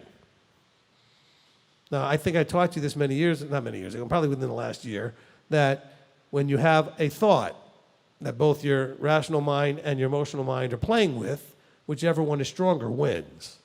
Which is why I told you have to strengthen your rational thinking mind. Because you guys have your emotional minds are like Arnold Schwarzenegger or something, okay? Or some power lifter out there. I mean, the muscles on your emotional mind are ridiculous. They're freakish, okay? And so, and your rational mind looks like the 90-pound weakling getting sand kicked on him. See, some of you are not old enough to know that. Okay? In the little back of the comic books, you know. The Weeder products, right? The guy who made all these bodybuilding things. The 90-pound weakling. But that's like what your rational mind is. It's like the 90-pound weakling, and your emotional mind is just kicking sand on it saying, shut up. I'm in charge here. I'm driving. And you need to tell your emotional mind, no. You need to be quiet because we're not going to go and like a train wreck here and just go and do something that's going to just create all kinds of problems just because you're having a blew out, an emotional moment, or just a flip out thing emotionally. But see, your thought, that your head part isn't strong enough, okay? And so, see, this isn't bragging, but what I said earlier that I could do when somebody gets me upset and how I can let it go is because my rational mind is stronger than my emotional mind. So I don't hold on to anything because my emotional mind would want to, and I don't want to, so I don't. Because the emotional mind wants, you know what the emotional mind wants to do? The emotional mind wants to keep the wound open, okay? And keep licking it and throwing salt in it and, you know. And the rational mind says, that's stupid. Put a Band-Aid over it, move on. Okay? All right? Or super glue, that was good. Just whatever. You know what? You might need to go ahead and get the hot iron and cauterize it. Okay? And then walk away and leave it alone. Is it making sense? All right. Jennifer. See what you did? I know. Welcome to group. Okay, my other kind of thought question is I was thinking about how, like, this action, what happened here, this provision they're in Goshen, right? And then they end up growing there. And then however many years later, they're in slavery, right? So I was just thinking about, like, for us, how there's times maybe that we become like slaves to things that were originally provisions that the Father gave us. And I was just curious, like, how do we not do that? Like, almost the opposite of kind of what you were talking about before, when we actually are receiving from the Father and He's providing things, how do we not make that become a slave to those things? All right. This goes back to, who was it? Was it Brian? Who was it that asked about going to Egypt or not going to Egypt? I think it was Philip. Philip. Okay. Philip asked about that. All right. So, look, the end of chapter 47, the parts that we had 13 through the end of the Torah reading, the 27, this is probably why, or possibly at least why, they ended up in slavery. Okay, so they had provision. You know what? I even think we can go to Jacob and Esau. He had a birthright, and he sold it. So they sold their land, they sold their food, they sold their gold, they sold themselves into slavery because they kept trusting Egypt at this point. Yahweh put them there, and somewhere along the way they forgot about him and started trusting Egypt, and that's where they ended up enslaved. They enslaved themselves into the system, whether that's Egypt, Rome, whatever we want to call it throughout, New Testament's Rome, Old Testament's more Egypt or Babylon, right? Even way into the end of the New Testament goes back to Babylon again as far as the metaphor. But the idea being that they had, like you said, so you made a great point, they were given provision. Somewhere along the way, they didn't do what they were supposed to do with the provision, okay? And so they ended up giving it to Egypt, thinking it was going to make the difference. So they were seeking to give away Yah's provision for food from Egypt.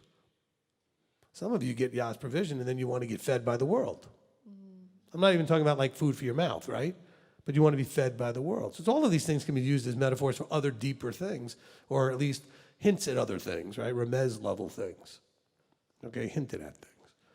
And so, because we wonder, I know I often wondered when I used to watch the Ten Commandments movies and say, well, how did they end up slaves anyway?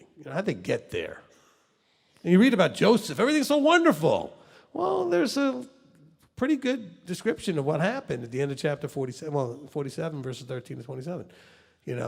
Things started going bad again. There was another problem with the famine. And they kept selling things until they sold themselves. There was nothing else to sell but to enslave themselves. So we can only assume, though, there was an internal, spiritual, moralistic, in terms of the vertical, problem that caused that. Okay? They were not trusting in Yah. They were not doing what he wanted to do. He blessed them in the place, and then they squandered it, like Esau and his birthright. Okay? So when we talked about Jacob and Esau, we talked about him disdaining his birthright. Well, I think that probably Israel in Egypt started to become lackadaisical and complacent and then ultimately disdain their birthright until they became slaves. Okay? Because what's the metaphor Yeshua uses? Slaves to sin. So there must have been some sort of sin kind of related thing going on with them in Egypt. Okay? Now, we're going to say, well, the Torah wasn't given. Okay, fine. But what we have instead was a relationship that Jacob knew about, that he would have taught everybody, because Abraham taught Isaac, Isaac taught Jacob, etc. And somehow they were no longer relationally focused vertically like they were supposed to on the right person. Otherwise, they would have maintained their provision. Okay? But they didn't. All right, it also might have been, okay, this goes back to Philip's question. Didn't Yahweh say not to go to Egypt? So when he sent them there, were they supposed to stay? He might have been giving them the droughts to get them to go, and they didn't go. You ever think about that? If you said yes, you're better than me. I never thought about it until I just said it. So, okay? But maybe he was trying to get them to leave. Okay? You've been here long enough, been around that mountain long enough. You got your provision because Joseph was there. Joseph's not there anymore. Fine, well then, time to go. All right, so, because we read that there becomes a king who didn't have a relationship with Joseph in the beginning of Exodus chapter 1, right? Okay, which we're only a few chapters away, right? So we have one more Torah portion to deal with, and then we're going to be into Exodus. So that being said, let's understand in our own lives, okay? Are we doing the same types of things? Some of you are digging your heels in and you're refusing to move when he wants you to move. I'm not even just talking about coming to Cleveland. I'm just saying you may just need to move for whatever reason. You may need to move because there's no work where you live, or what you do is not available there, or some other thing. I know people in life, very few that I've known over the last 50, 60 years, who they used to do that. I would say, didn't you used to live in Florida? No, well, now I live here. Why? Because that's where the work was. Well, I was very impressed that you would actually move where the work was instead of stubbornly deciding to try to just be broke and wait for the work to come to you. So rather than leave, which is part of the problem, is that people are attached to their current space. Wherever your place is in life, you get attached to it. Some of you watching right now want to move here, but you're not going to do it at this point because you're still too attached to somebody or something or some emotional connection to the place you are now that you don't even like being in, which is why you want to come here, right? But you see, that attachment is what's killing you. And now you're a slave to the situation.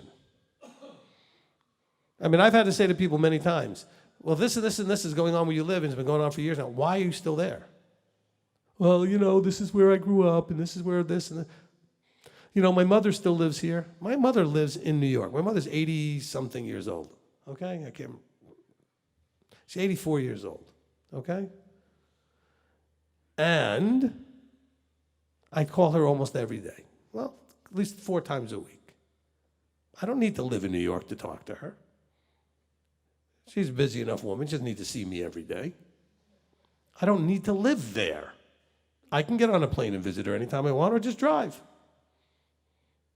So don't make all these excuses and justifications because you are afraid and reluctant to leave where you are when you may need to do it.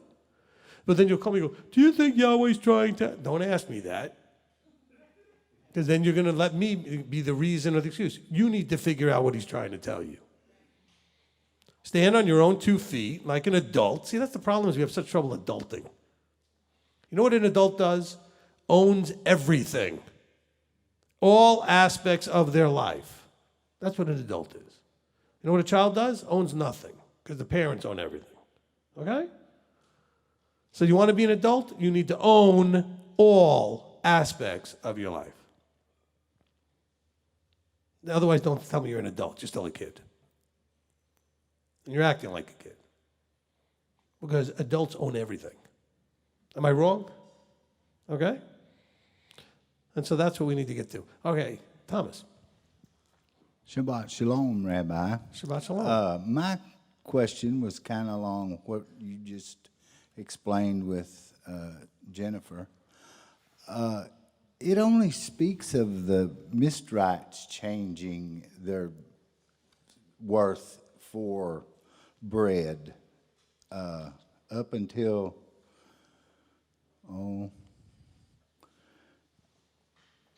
I guess actually it don't ever say that the Israelites traded anything.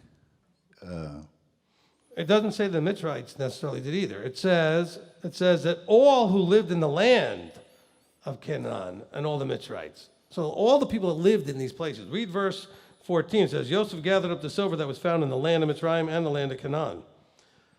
This is everybody. Okay. Well, I was thinking that maybe Joseph had, him being next to Pharaoh, he was taking care of the people, his Israelites, but then... Right. I mean, there are verses that say, like, for every man of the Mitzrayite sold his field.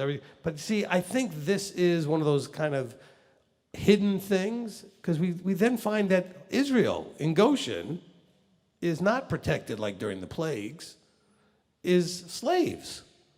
And there is no verse between here and Exodus 1 that tells us what happened unless this happened. Yeah. So logic dictates that without shaming them, he just lets us figure it out. Okay? He didn't say, well, the Mitzrites and the really stupid Israelites ended up doing this. Okay? All right. The verse that threw me off, though, was 27. It says, and Israel dwelt in the land of Mizraim, in the land of Goshen, and they had possessions there and were fruitful and increased exceedingly. Right. Look, there's cycles of this stuff happening. Okay? And not only cycles, but there's times where Yahweh says something and then he jumps backwards. And he says something and then he jumps backwards. And then he goes forward. You know what I'm saying? He keeps going in this cycle. Yes, verse 27 absolutely could be that what happened here, they were fine. But then it happened again. Because this was something that was happening every so many years. Okay? Because remember, there was a drought with Abraham. And then guess what? There was a drought with Isaac. And then guess what? There's a drought with Jacob. This was a fairly common enough thing. Then there was more than one drought after, Joseph had a drought, and then there's another drought. Okay? And so with these multiple droughts happening, I'm just saying is, they're telling you here, okay, maybe this makes it more clear. Because again, this section, I'm trying to speak, think, and remember what I read all at the same time. In this section, the reason we may not be hearing about this is because the first time through, the Egyptians did this. But I believe that it's exactly telling you, and guess what? That's how they ended up there too. All right? Because when you get to Exodus 1, they're slaves already. And we don't know why. It doesn't say, well, it's because there were so many and we were afraid of them. You can't just walk in to 1 million or 2 million Israelites and just enslave them.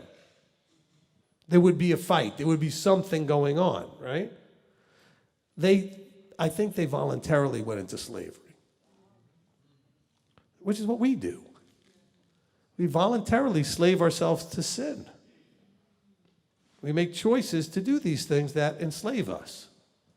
Okay, not in the literal sense, like physically now we're slaves to a master, but aren't you slaves to whom you serve, is what the scripture says? Yeah.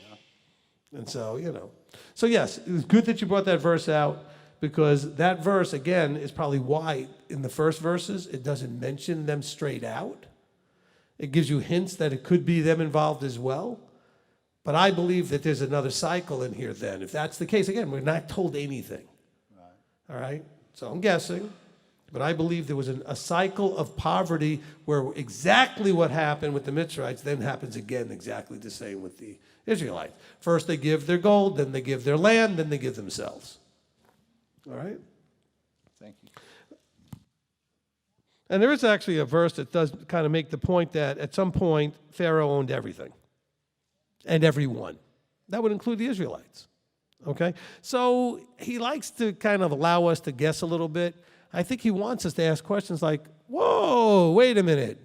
They were all having favor and blessed, and all of a sudden they're slaves. What happened? Because he doesn't tell us. He doesn't even have a prophet later go back and say, by the way, you know why they were slaves? I mean, it's just one of those things. So I think he tells us indirectly. All right, Rob. Okay, Greg Wallen, Genesis 46, I'm thinking around verse 2. Is there any significance that the name Israel to refer to Yaakov is not used to the extent that Abraham is used in reference to Abram?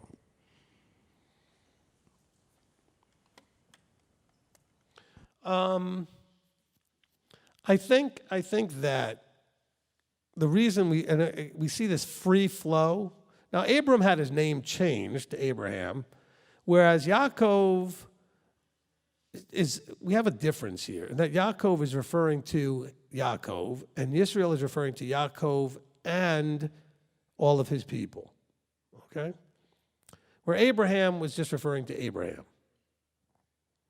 And so that's sort of the deal. It's so when we know that going forward, and again, remember, when Moses is writing this, they're basically this Israelite nation inside of a nation. even though they're slaves. And so he very freely says things like, Elohim spoke to Israel in the visions, and he said, Yaakov, Yaakov. Because this is supposed to address the whole nation, but he's speaking to the man who's in charge, the top of the nation. All right? So it will be more abundantly done for that reason. Once Abram's name was changed, he just called him Abraham from then on. You don't see it. Okay, anything else? Yeah. Tracy Thomas, Genesis 47:7. What does Yaakov blessed Pharaoh look like? What does this mean, and what is the significance of Yaakov blessing Pharaoh? All right, 47:7.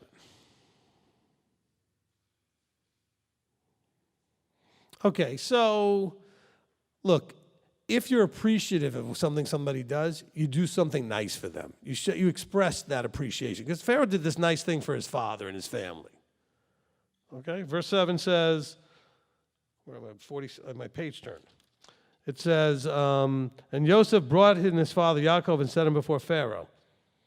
Okay, and Yaakov, so he said, he went there and he said, blessings to you, Pharaoh, for being so generous and letting me bring my father, and I've been united with him, and he's here now, and, you know, he said words of appreciation. He didn't bless him like spiritually. We don't want to hear the word blessing all the time. We want to think some sort of prayer was made. Okay, somebody put their hand on somebody or something. No, he did something that blessed Pharaoh. He said respectful, appreciative things for bringing his family there and bringing them basically with the red carpet. I mean, he, you know, basically gave them the royal treatment, okay? And Joseph went and said, Pharaoh, I really appreciate, and you know, that kind of thing. So that's what that's probably talking about, all right? And by the way, this whole Abram and Yaakov thing, Abraham's name was changed in a different way than I think Yaakov's name was changed. Okay? I don't think Yaakov's name was changed. I think it was more, you're going to be known as. Because everybody still refers to him as Yaakov all throughout. Okay? Abraham is never referred to anything but Abraham. All right? And so I think that's also a difference. When the wrestling match is going on, he says, no longer will you be known as Yaakov, you'll be known as the one who wrestled with and overcame. Okay? So that's how you're going to be known. It's like, do you know that Yeshua was never called Emmanuel? But that was supposed to be, and they shall call you Emmanuel. But he was known as Emmanuel, God is with us. Right? And so this is another name or an identity for the being, even though it wasn't literally his name, right? Because you would have thought, based on Isaiah, that by the time we get to Matthew and Yeshua was born, that they would have called him Emmanuel. No. But he certainly is known to all of us as Emmanuel, isn't he? As God with us. Okay, so I think that's the same thing with Yaakov and Israel. I think that's the better answer. Okay, then the first one I gave was not wrong. It's just that this is a more clarity. Okay, next. Okay, Tracy Thomas again. Genesis 47, verse 8. Why would Pharaoh ask Yaakov's age?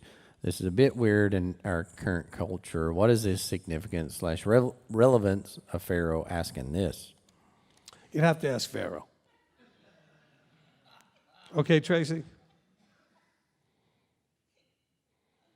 All right. I don't know.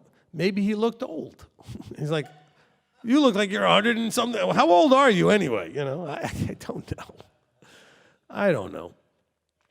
And by the way, this is one of the reasons why I love that we do Friday night Torah study, because this is also almost like a Zone 3 thing, because they're having their Shabbat right now. And so this is when they would normally have their services and get together, because Tracy's in New Zealand. And so, you know, it's exciting to have them on here. And so, anyway, Shabbat Shalom over there. They were so excited when we started doing Friday night, you know, for them. It works out so beautifully. A little tough for Zone 2, because for them it's like right now, 4 a.m. But for Zone 3, it's perfect. All right, next. Okay, Delia Alonso in Genesis 46:4, is this Yeshua speaking here for his father, and he was the one who brought them to Mitzrayim and back out with Moshe?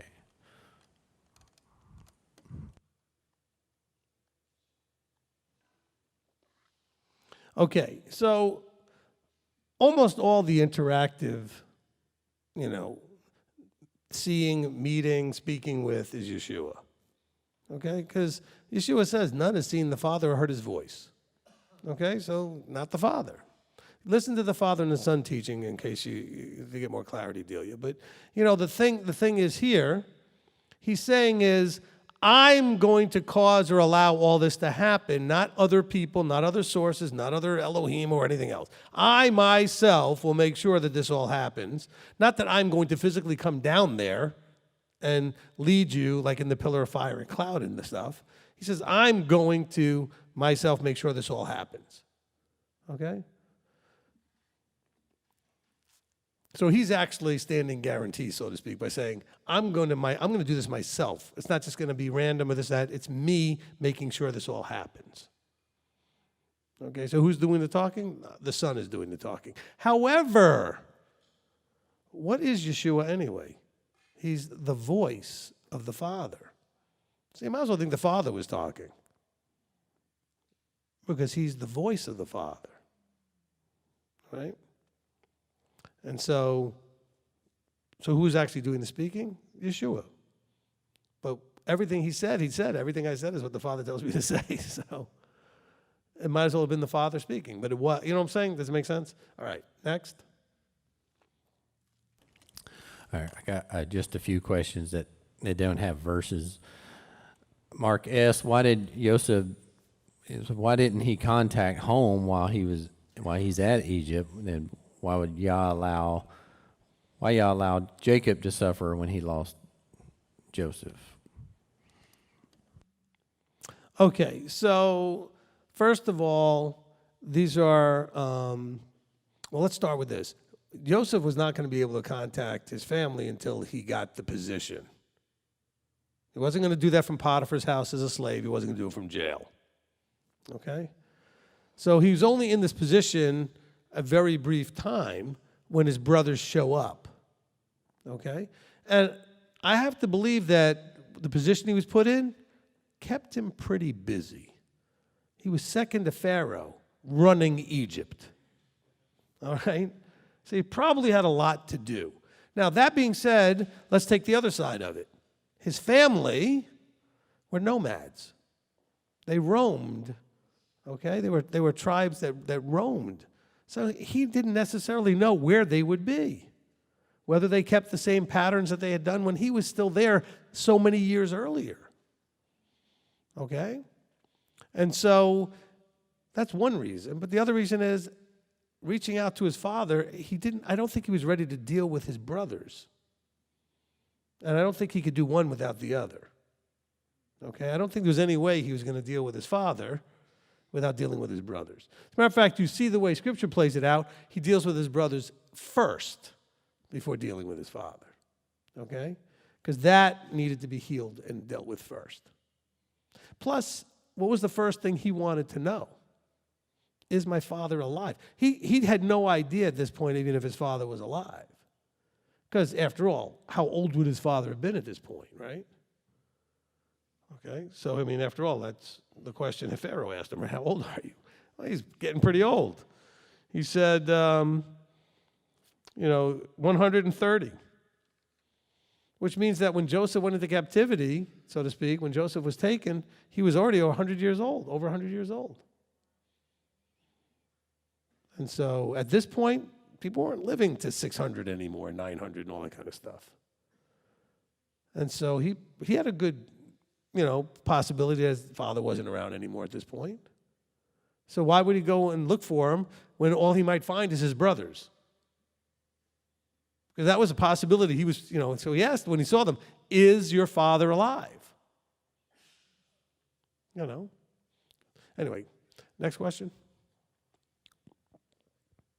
Robert and Sarah Brackett, when Sheol is mentioned, what exactly are they referring to? the ground, the grave. That's all. I mean, it's not, Sheol is, it's translated in this ISR scriptures, the older version as the grave. So the Hebrew idea is that you're buried, you're in the ground. Okay?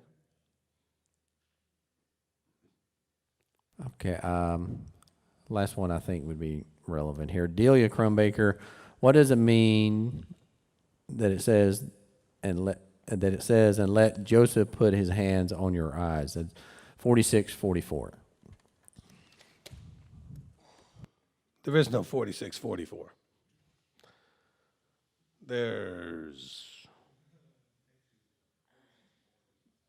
what? Is it 4? Okay, it's verse 4. It's not 44. Okay. I myself am going down and say, okay, let Joseph put hands on your eyes.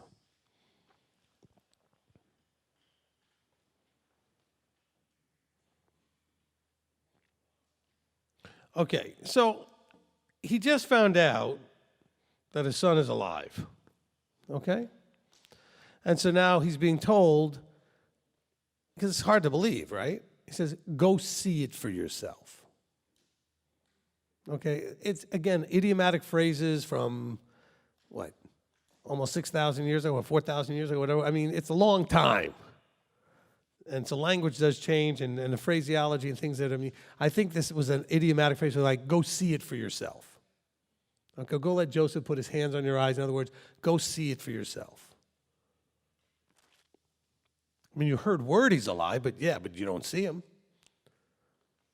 Okay, you heard he was dead, you didn't see the body. He says, go make this real. Go see him. All right, anything else? No, sir. That's it. All right, fantastic, awesome job, everybody. All right, fantastic. Okay, so that concludes the study. We're going to go ahead and close in prayer. Who wants to close this up? All right.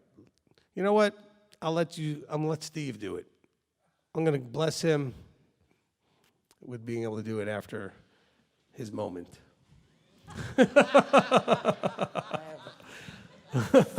Fortunately, go ahead and stand up. Fortunately for me, they're becoming fewer and fewer. Well, you're handling them better and better. That's the important thing. I remember a few that you didn't, so you're doing much better. Okay, so you're doing well. All right, go ahead and close us in prayer. But thank you for an opportunity to get together with the brother and sister and have a good leader and teacher who can explain your word to us so we can walk better as you would have us walk. In Yeshua's name, amen. Amen. All right, I'm going to come on this side. If you guys want to be on camera, you can come on this side. I sense children heading my way. Not quite like the tackling tomorrow. All right. So anybody who wants to be on camera, come on this side. If you don't want to be on camera, go on that side, which is too late. The camera's already got you anyway. All right. Okay, we got everybody? Okay, we're going to look over here at Tommy. All right. So we want to let everybody out there know how much we appreciate them. We know that you're a part of the group, just you don't happen to be here physically, but you keep, participating with us, and we know that you're family at large, and so we want to express that appreciation and love towards you. We're going to wish you a Shabbat Shalom, okay? A Laila Tov, a good night. Of course, where some of you are, it's not night, but it's okay. A Shabbat Shalom, a Laila Tov, and we're going to tell you that we love you. Here we go. On 3. 1, 2, 3.